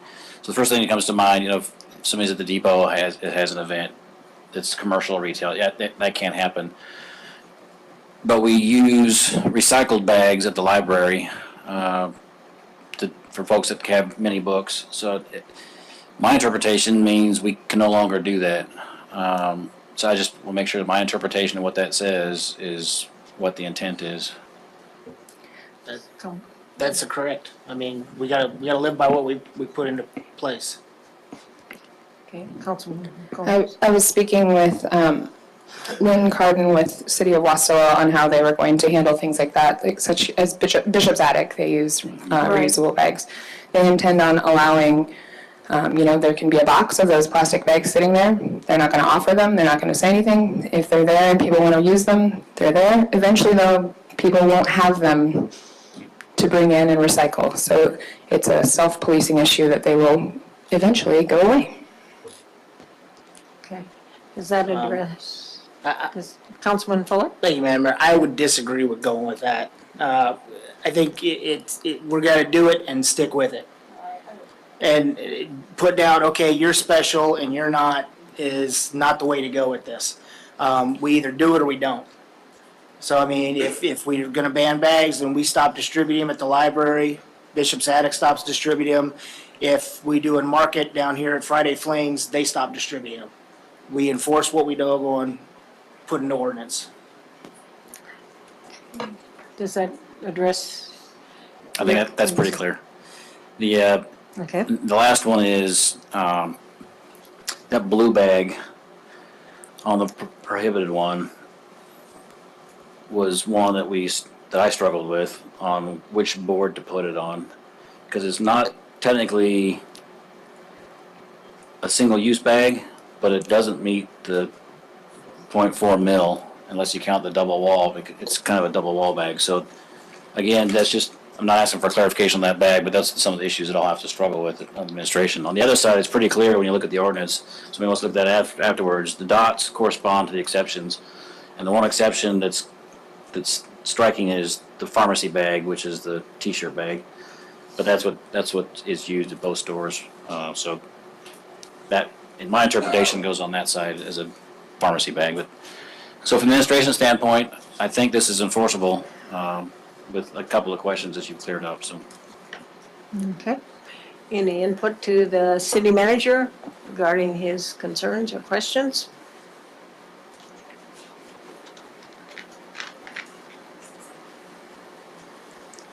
Okay. And any further discussion? Okay. Well, as I said, I've wrestled with this quite a bit. I am going to go ahead and vote for the ban, but I still, like I said, I guess I'm one of these people that came from outside to Alaska to do what I wanted to do 50 years ago. Anyway, but, so, any further discussion? Okay. All those in favor of approving ordinance 18-004, please say yes. Yes. Those opposed, say no. No. Okay. The yeses have it, and ordinance 18-004 has been adopted.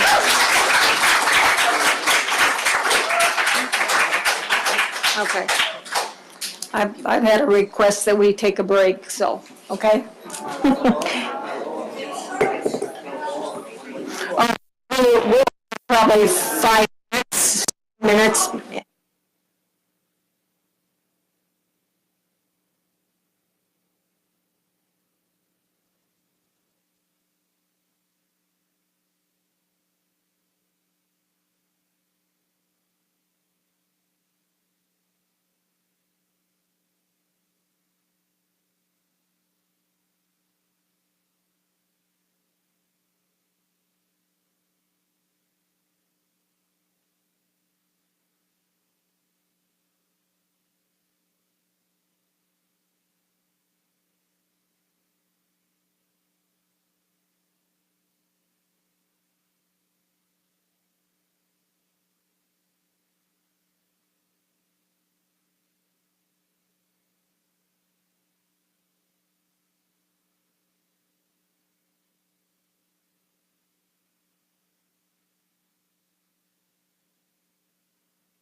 If I also to the table, please.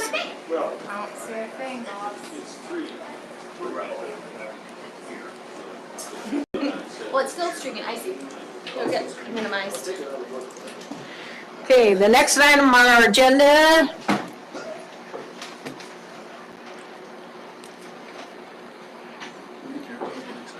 The next item on our agenda is Action Memorandum 18-059, authorizing the city manager to negotiate and execute a utility expansion agreement with Maple Springs of Palmer SNF Holdings LLC for water and sewer main extensions to the Maple Springs of Alaska Palmer campus located west of the Palmer city limits at 12,000 East Palmer-Wasilla Highway.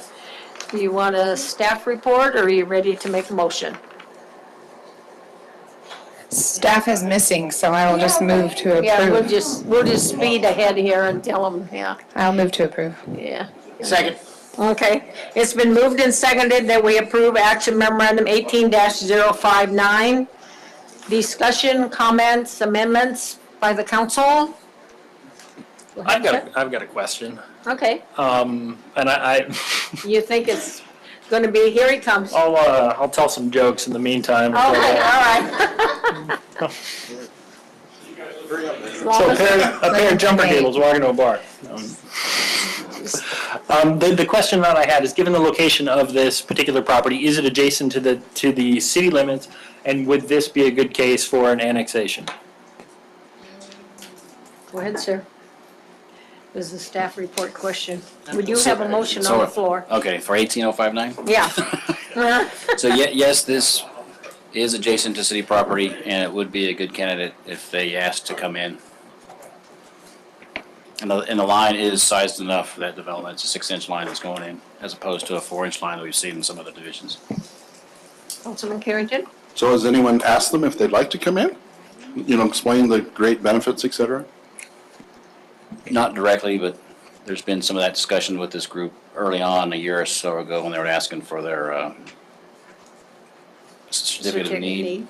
Because the original property they were looking at was also just on the border, so that was discussed as part of, Palmer's a great place, is if you're inside the city limits and you get all these other things too, so.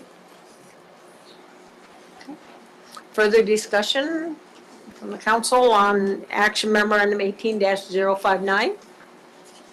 Okay, all of those in favor, please say yes. Yes. Those opposed say no. The yeses have it, and we have adopted action memorandum 18-059.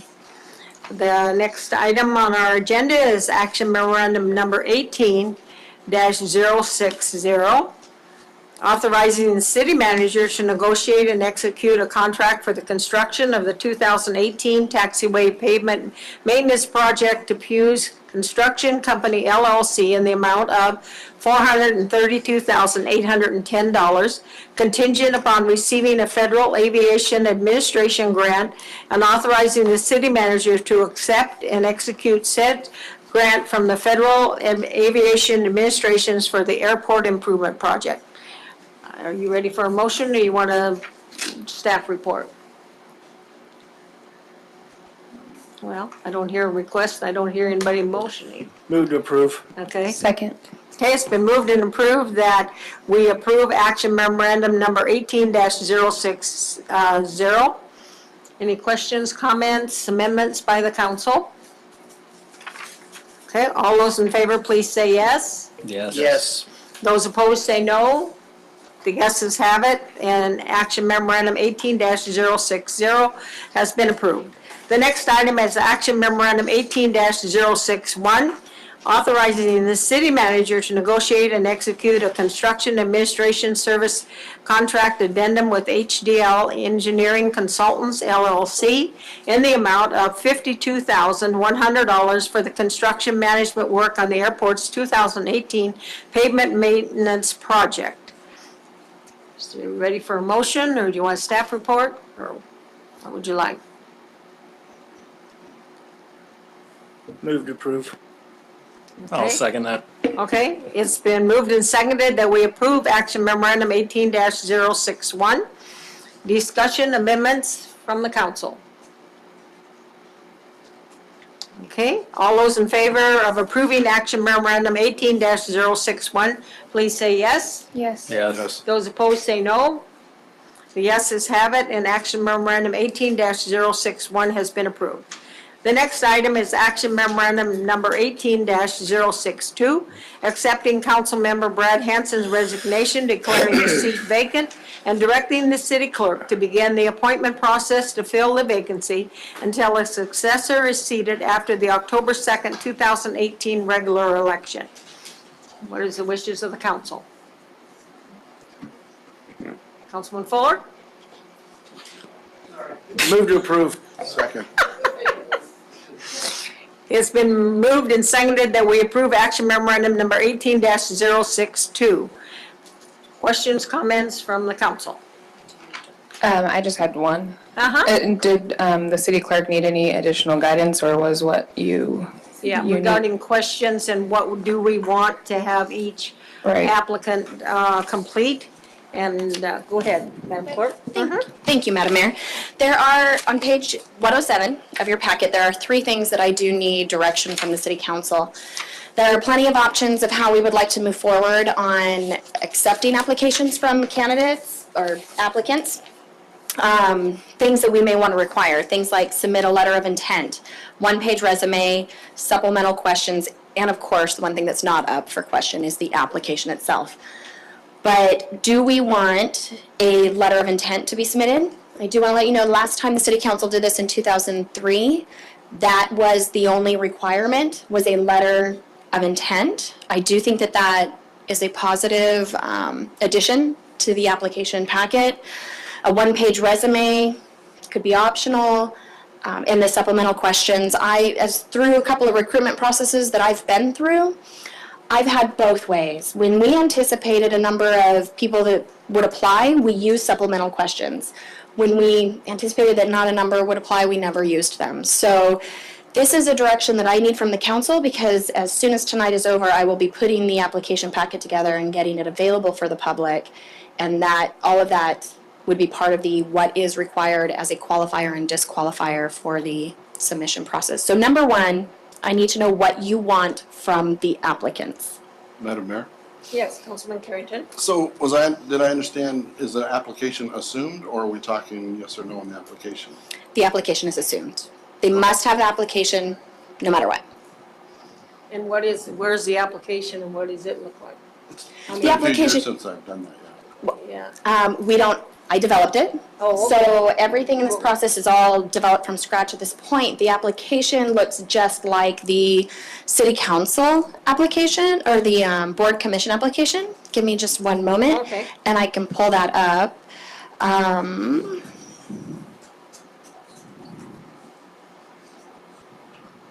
Well, it doesn't look exactly like, because obviously the council has a few extra things. City clerk forms. Madam Mayor, while she's looking at Yeah. that, may I ask a question? Sure.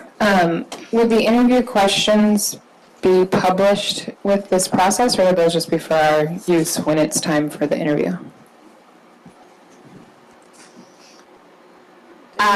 As you're referring to as to number 2, obviously they would be semi-published because they're right here in front of us. We need to be discussing what to do. So when we get to number 2, we can look at a couple of options on interview questions.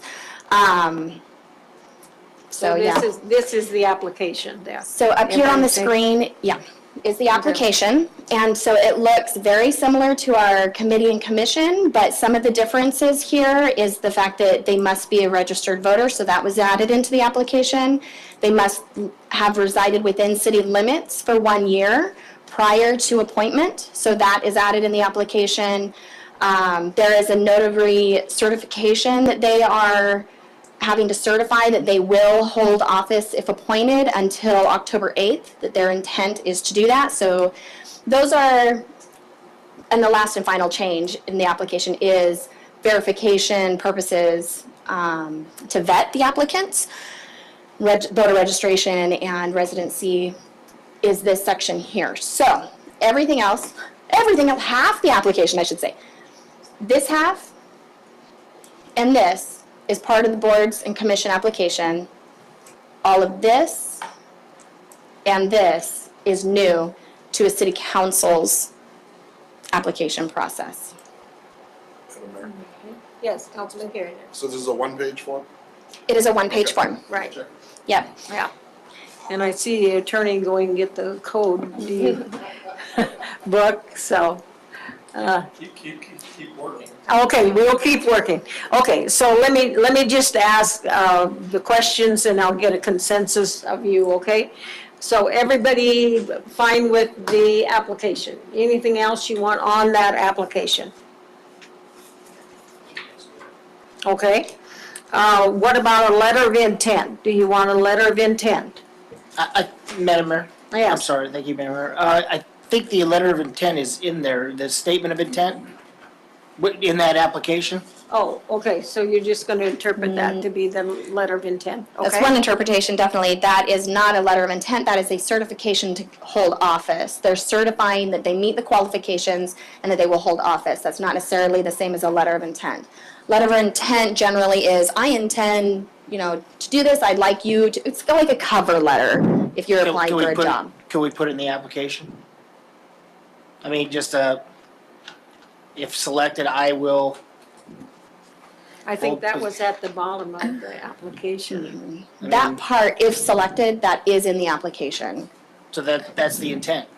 I will hold office. If that is how you're interpreting letter of intent, yes, that is correct I mean, then, yes. Just keep it simple is what I'm trying to get at. Do you want a one-page or resume, or no resume, or more than one page? Just a resume would be sufficient, in my opinion. a Whatever they would resume. like to submit. Pardon, ma'am? Whatever they would like to submit as a resume, that can be Okay, often so- a judge of immediate Okay. process. And, yeah, Could I- I'm sorry. Could I suggest a concise resume, not limiting it, but suggesting? Okay. Okay. Yeah. And then, if we do decide on the questions, do you want them to reply to those questions in writing with their application or just verbally when we interview them? Yes, Councilman Friend. I think given the context, personally, I prefer verbally, hearing verbal responses to questions, particularly if they are answering the question regarding the main reason for applying in the application and submitting a resume and possibly a cover letter. Okay, okay. So, alrighty, so now we will move on to anything else you want to be sure everybody submits. Okay? Then the next item is the selection of the interview questions. On page 106, there's the ones that they had in 2003, or if somebody else has some other ones. What are your feelings?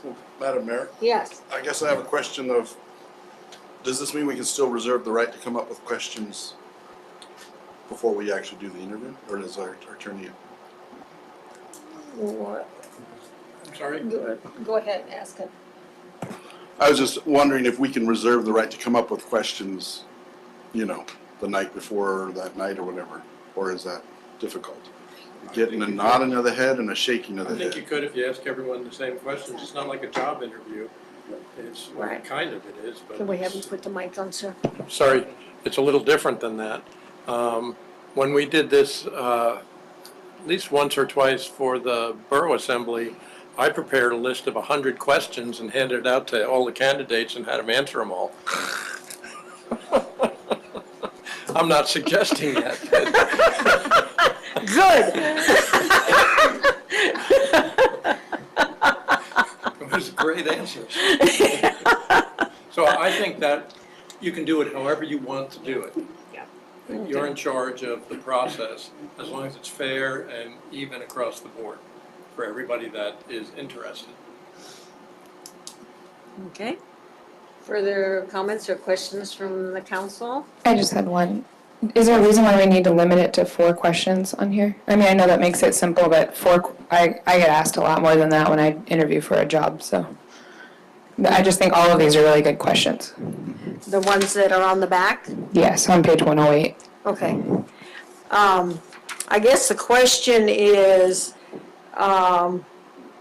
how soon do we want to fill this position? Because we're going to have, the applicants, all the applicants will have been submitted by our June 12th. And if we have 6 people that have applied, then that would, if we want to fill it prior to the 26th of June, then that would mean we would probably have to have a special meeting or maybe a couple special meetings in order to interview these people. So just as long as you understand, the more questions we have, the longer it's going to take to do the, yes, sir.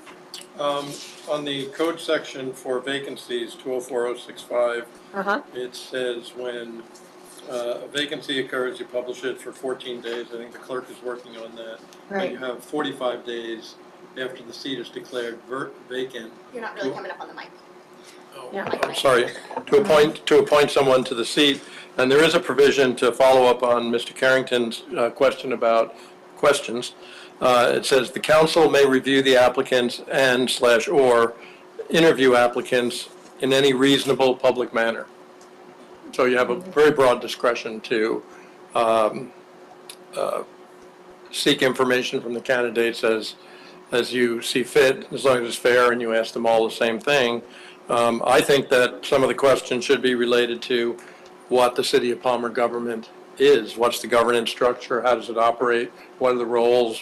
What type of code provisions do we have? What are the powers of the City of Palmer? What are the duties of each of the individuals? What does the manager do? What does the mayor do? Those sorts of things. But, I'm just the lawyer.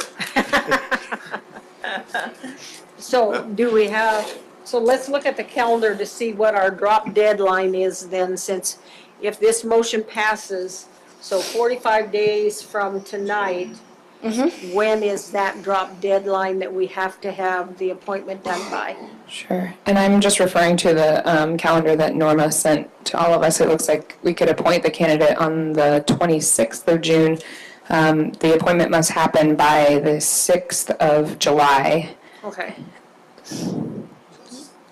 Okay. So let me ask another question. I realize that we don't have one council person. Is there any of the council that's planning vacations or that you're not going to be here between now and the 6th of July? Everybody's going to be, okay, all right. All right, good. Madam Clerk, did you have something that you wanted to add? Sure, Madam Mayor. I did want to kind of go in a little bit more detail about the process. So the applications will be due on the Friday, June 8th at 4:30. So it is the intent of the city clerk's office that we will not be opening or reviewing the applications until the deadline. At that point, we will open them and Angie and myself will vet the applicants for their qualifications. With that in mind, obviously we will not be able to get all of that completely done within just a matter of half hour, 15 minutes of the day. So that will be occurring on June 11th, that the applicants will be vetted, regardless of how many there are, 1, 10, whatever it may be. That will happen on the 11th and possibly lead into the 12th. So you will not be receiving the applicants in hand until the night of the meeting on the 12th. So I do want to make sure that you guys are aware that you won't be able to really review who they are and what their resume and all of that is until the night of the 12th. So if we have a couple of applications, we have a couple. If we have a large handful, that leads into that agenda night as to how do you want to interview, what kind of process. Again, as the attorney read in the code, it is the council's discretion if you want to interview. The council may interview or make your decision based on what the applications that you did receive in hand. You can call a special meeting to do the interview. You can do them that night. We are reserving that agenda for the interviews. So we do have a light agenda currently scheduled for that night so that you guys will have the opportunity to review all the applications, do potential interviews. I will hand out here the notice that will be sent to the paper so that you guys are aware to see the language that is going out that states, hopefully that's enough there. that the council may interview and make the appointment on the regular meeting of Tuesday, June 12, 2018, beginning at 7 p.m. Applicants are required to attend in order to be considered for the position. That's in there because that is basing on the fact that the assumption that you will interview. If someone is appointed, the applicant may take office on June 12, 2018. The council may delay appointment at their discretion. So that also in this vacancy will allow you the opportunity to make the interviews and appointment that night or move forward. So this gives you a lot of flexibility, but that is also something to keep in mind. You will not be getting the applications until the night of the meeting of June 12th due to the deadline being on June 8th. That is with the email confirmation I received back from the Frontiersman today that the advertisement does go in the paper on the 25th. If something occurs that we're not able to get it in the newspaper, then that 14 days is pushed out based on that time that ticks isn't based on the declaration of vacancy. It is based on the first publication, and publication is defined in our code and charter as a print in the paper. Mike, you always say it. It's something of regular circulation or something like that. There's this terminology. Thank you. I know the word circulation is all of mine. So right now, everything is in line to have this notice that was handed out to you in the paper on the 25th and also in the paper on June 3rd. Applications will be received by 4:30 p.m. on the 8th. Vetting will occur on the 11th and 12th. Applications will be handed to you for review the night of the meeting of the 12th, and you, at that point, can make the decision on if you want to interview, if you want to call a special meeting, and appointment, so forth. So I think all of that does definitely play a little part in what do you want to do with interview questions and so forth. Because unfortunately, we don't know at this point how many applicants, so do we want 3 or 12 questions? You know, what if we get 7 applications and you want to interview all of them, 12 questions per person? It's a long night. Madam Councilman Mayor? Carrington? Well, my preference would be the questions on 108 that they answer those with their application so that we have material as soon as we open the packet. And then, I mean, some of them are yes or no, but that would be my preference, is that they've got a couple weeks to work on the packet and they get answers and put it in their application. Okay. How's the rest of the council feel about that? You okay with that? Okay, so does anybody want to change anything on the questions on 108 then before that goes to, I'm sorry. I just have a quick question, clarify. Is the idea that they would answer all of these questions written in their application? Because I think that might chase away a lot of people. I don't know. I mean, that's a lot of questions.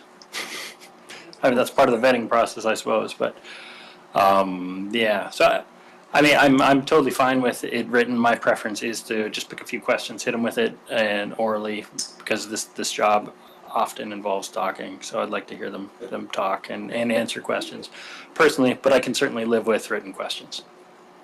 Okay. Yeah, did you have something you want to say? Okay. As you guys may be aware, City of Houston, City of Wasilla recently went through a vacancy and appointment process, and one of the things that they did was they asked the council members to email the interview questions to the clerk. That is also an option, so that we have, if this is what we want for supplemental, to get the interactive interview questions forward. If you would email those to me over the next couple of weeks, have them ready in my hand by the 8th. By end of day. We could still have interview questions. Those would not be published as the question came up this evening. Those would be a little bit more, between us and go from there. I would, again, say that just keep in mind, if you have 7 interview questions that you personally have, try to limit that. I think we need to be aware of how long the evening might take. It just depends on how many applications we receive. Right. Yeah, go ahead, sir. I think as a compromise, if you ask questions 2, 3, 4, and 5, because those are basic, not so much philosophical questions. And then the night of the interview, you ask tell us about yourself. And that would be the first question. And then the other ones are even philosophical. What do you think? So the first ones, you got some of the sense of why do you want to be a council member, and you can get that up front on paper. It doesn't have to be too long, and then you have the rest of the questions. So you got a balance between. Because I think if we get a lot of candidates, you're going to want to have some kind of initial screening. I don't know that you'd want to interview all 12 or 15. If you have 2 candidates, then it's you can ask them all the questions and be done with it right quick. So again, I think if you have some kind of criteria to screen, if you get a large batch, to weed out the chaff early on, and then you have your special meeting if you need it. So let me run back that, see if I can get a consensus on the council. So the question number 1, tell us about yourself, would be the verbal one we would ask that night at the interview. Okay?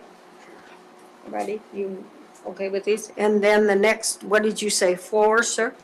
The next 4 would be 4, so what is your understanding? Tell us what has prepared, why are you interested, and describe your understanding. So those would be included with the application, okay? Does anybody want to change any of those? No? I think you could the last 2 are pretty yes or no. You could just add those on to the supplemental. Okay, so are you prepared to meet, and do you have any scheduled vacations? Yeah. So 4, 5, 6, so that would be 6 questions that would be included with the application. Yeah, and the others we could do as an interview, which is 4 questions. Okay, so tell me about yourself, what do you feel, what do you think, and share with us your assessment. So those would be the ones in person. And you got that? That is great direction. Thank you very much. Okay, good, thank you, sir. You have some comments, sir? Yes, okay, go Yes. ahead, sir. Madam Mayor, thank you. A question to the city clerk. Sure. If we get a public records request for council candidate material, isn't the public entitled to get it? The only thing that is not public record is some of the information on the application. Like the voter registration number, things like that. Everything Yeah. else is public, and that is stated on the application Okay, good. itself, that this is public. Give me just 1 second, I can put that back up there. It does say, I wrote this, hold on, a while ago. Identifiers are confidential and exempt from public disclosure, good. so those would be redacted. But then,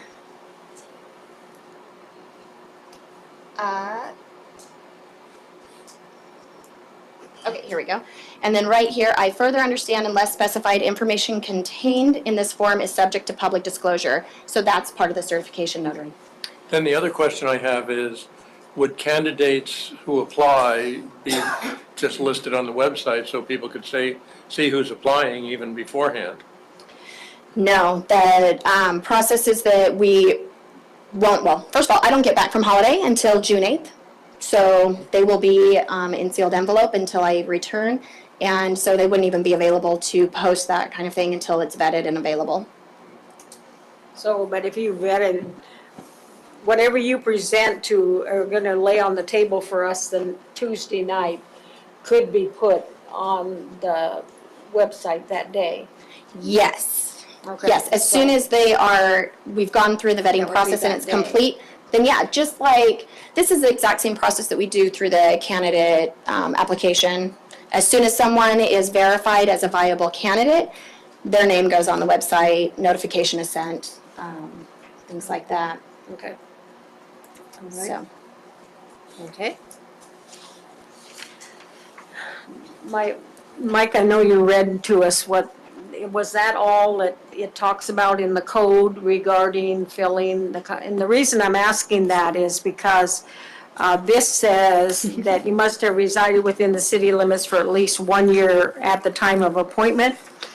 And I think it is when they replace somebody on the state level, they have to have had the residency requirements of the person that they were replacing. So like in this situation, it wouldn't be 1 year prior to the appointment, it would have been 1 year prior to July of last year. And do we address that in there at all? No, okay, that's fine, then we don't need to worry about it. It says the qualifications to be a council member We're are, not getting it on the microphone, or on the the qualifications for a council member are that they're a registered voter, and they meet state and local requirements, and our local requirements say that you have to be a resident of Palmer for 1 year. There is a case out of Kenai, the Pelosa case, and I wanted to look at that, and I don't remember if they had a 2-year durational residency requirement or one, Okay, but I wanted to double check that time period, and I'll talk to Norma about that on Okay. the sidebar. So that was my only question. The other question I have is if a member of the public makes a public records request for any of the materials that any of those applicants submit, right, whether Norma has vetted them or Angie has vetted them, they probably could get them. right. I mean, there's a time limit in the public records process, so that would be another issue I think maybe I can talk to Norma about on the sidebar. And I know she's going on vacation, a well-deserved vacation, but that might be something that maybe Angie needs some Right. coaching on. And then I think the last thing regarding this is that after we've had the interviews and we're ready to vote, that all of that is done in public. There will be no secret ballots, any things like that. So that will all be open, and so they're probably similar to what we do when we elect the deputy mayor. There probably will be somebody that would nominate, Susie, and then somebody would second it. And then we'd have a vote on Susie, or we allow other nominations at that same time? We open the floor for all nominations. Okay. And then vote is taken, if you're talking about like how we do our deputy mayor and alternate Right. deputy mayor. All nominations are put on the floor first, votes taken after all nominations have been submitted. floor. And it does take a four Right, affirmative vote for the person to be appointed. right. So it just keeps going until Till we the four have is four voted, votes. yeah. Okay, okay, all right. So just be prepared that, that all of that is public and no secret ballots, anything. Okay, anything further on instructions or comments to the clerk regarding how you want this handled or anything? Okay, the motion before us is to accept action memorandum number 18-062. All those in favor, please say yes. Yes. Those opposed say no. The yeses have it, and action memorandum number 18062 has been adopted. Madam Clerk, record of items placed on the table. Records of items placed on the table tonight were the public comments received for ordinance number 2018, ordinance 18004. The bulletin board showing the proposed prohibited and proposed exceptions to the plastic regarding ordinance number 18004. The draft public notice for vacancy, and the draft, as there will be some amendments here on this city council application for appointment. Okay. I will now open it up for audience participation. Anyone in the audience can address the council on any item, either something that was on the agenda or any other item they would like to address.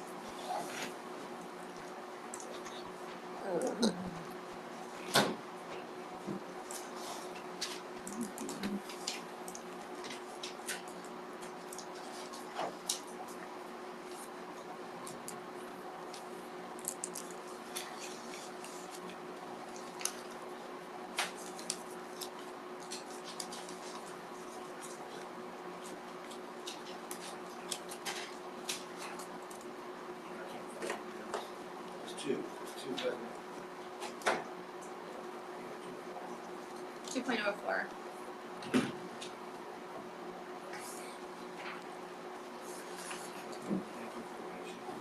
My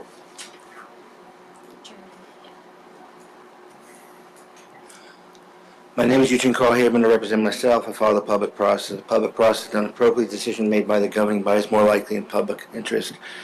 Just a summation of what I said earlier. Number one is I look at this as undue influence of a city council member trying to get a job within the city, and then the scenario. And then influences, remind you, is that the city manager is the one that hires, and as I was told during break, confirmed, and that you hire the city manager. Now, the other thing is on that is the scenario is that you used the wrong code. You used 2.3 when you did whatever you did in the waiver, and it's 2.04, 0.047. So whatever you did, you had the wrong code. Also, doesn't anyone sign anything to give acknowledgement about this thing? That's that scenario. And then pulling in the level of having you to do a waiver. What's the emergency? Why is it done in this scenario? What about the other applicants? Who are the other applicants? All that is not out there because it went before you to go on the recommendation of putting in the waiver with little or no information of foundation of why you're going in that direction, except that this is what the decision was by another party. Now, I'm worried about the scenario. You ignored what I said because you proceeded with the item just now on dealing with the replacement on City Council. I remind you on June 12th, the Assembly had a special meeting regarding discussion of possible propositions for the upcoming election. That's a hot one. And I'm looking at a scenario where you're falling right on top. You're fast-tracking this scenario with all due respect. I heard the word laid on the table at the meeting. That really concerns me. I remember the days of the municipality of Anchorage. I mean, excuse me, well, your sister is on the Assembly over there, but I go back before her on the Assembly as far as monitoring it. But the scenario is that you can't just lay on the table and address the issues without giving that information out. It should be part of the packet way in advance. And that consists of the dealing with the who's applying in their applications. I remind you, as you are aware, I have been at these meetings for some time, and going back the other review process, the process for the clerk and so forth, you had a book here at the meeting available for perusal. That was available at the meeting. That was good. But it would also encourage you to have packets ready, and I'm concerned about the records request and closing. Records request, they can have several days to need to respond to. By you fast-tracking it, how does the public get a chance to file a records request to get that information? Thank you very much. Any questions? Probably not. Anyone else from the audience that would like to testify before the council?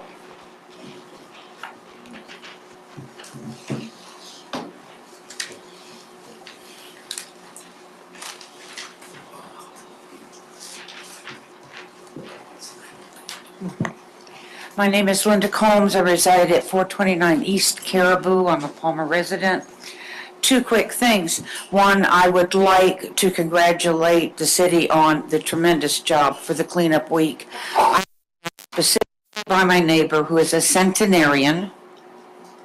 That word is something I've had to learn how to say the last couple weeks. How much she appreciated the job that the Department of Public Works did in coordinating removing an appliance for her and how much she appreciated it. And when it comes from someone that's 100 years old and spent most of that lifetime in Palmer on Caribou Street, I think that's pretty special.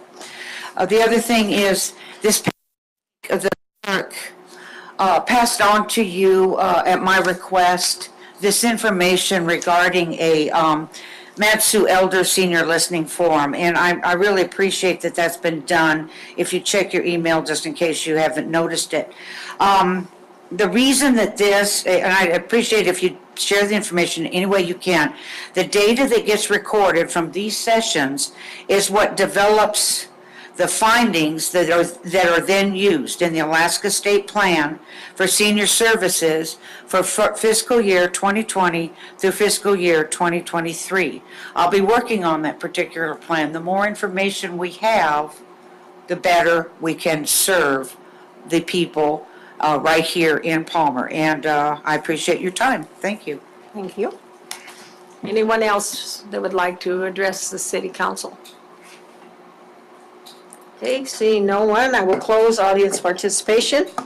And we'll now go to council member comments, and Councilman LaFrance.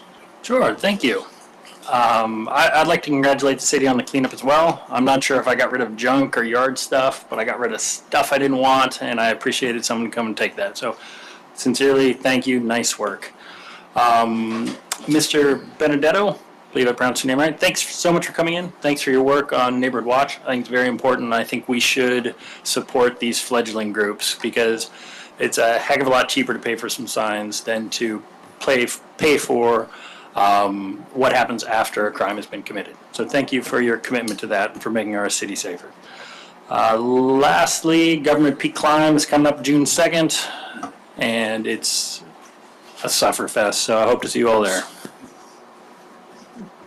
Councilman Carrington? I'd like to offer to Eugene that maybe I can give him some reading lessons on the code he keeps referring to. It was referring to Charter 2.3, not the ordinances, so that's what it was. So it was actually correct. And as far as the undue influence, if we're doing anything, if we're setting any precedents, yes, if you get on city council, you serve a couple decades, maybe we'll do something for you. But I mean, Brad served a lot of years, and I'm also hoping it goes much better for him than my attempt to transfer from council to department head. And I had more than a year in place for mine, but that's another story. Councilman Fuller? I think it's great. The town cleanup this wheat year was really awesome. I had a lot of neighbors. I passed the word around. I don't know how many you serviced up there with Public Works and whatnot, but they got rid of a bunch of trash. As well, other than that, I got nothing else. Councilman Combs? I'd also like to congratulate former Councilman Hanson on his diabolical plan of serving the city for 21 years and then getting a job. So, the Matsu Miners will be arriving in town starting on June 3rd. So when you see those guys around town, just give them a welcome. They're going to be here for a couple months. Cleanup was awesome. I saw so many people out the weekend before the week of cleanup, getting their yards ready, getting that waste out on the curb. So hugely good job to the city for that. They're not here anymore, but the Sister City presentation tonight was amazing. Those kids, it's hard to get up in front of us and speak in 2 different languages, let alone 1. So, and then lastly, I think that this is really amazing, and I commend the museum on this pamphlet. Oh, and one last thing, the state track meet is in Palmer this weekend. There's going to be hundreds and hundreds of kids and parents and coaches running around town, so be sure you welcome them and head up to Palmer High School to see the events. Thank you. Good, thank you. Going back to the Neighborhood Watch, did we put some money in the budget? Okay, so if a citizen would come and request some of that money, you have the money and you have the authority to spend some? You do. So there's 2 avenues for this. The police department has a neighborhood watch that the chief manages through me, or me through him, or he just manages it. And then you also set aside, council money specifically Right. for neighborhood watch. It was $2,500. Right. There's no process for that. I think the intent was if somebody like Mr. Benedetto comes up and says, Right. I'd like $200 to buy signs, the council at the table could make a motion to direct me to do that. So it's not as cumbersome as our council grant program. So Okay, all right. So if you want to give me direction to work with a community is group there any in Virginia objection States from the to- council for the city manager to work directly with? If you want to set a dollar Okay. amount of our All right. $2,500 up to $500, or Do you, their discretion? Whatever or you do think is want- reasonable. Okay. Yeah, Yeah. so- Okay, I will spend your money. All right, you spend our money. And I think that reminds me, when we were doing the budget, that was one of the reasons we put the money where we did, was so that the people would have to come before the council. And so they would realize that we're all in this together and a part in that kind of stuff, so, okay.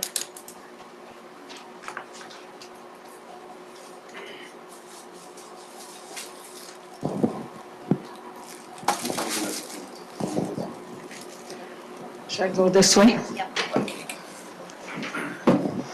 Well, Holly, we've been sitting here looking at this cake, but we also have other things that we want to give you. So, and I don't want to start, I'm not going to lose again like I did before, so I don't want to embarrass you in that, but these my back, so.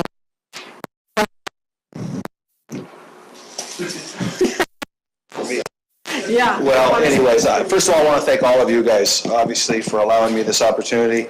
And back in '92, Edna was the person that solicited me to be on the P&Z, so you're a lot to blame for all this. And the cake, I think, thanks for your service. I look around this room, and everybody in this room has gave a lot to this city, and so let's eat cake. Okay. That's me.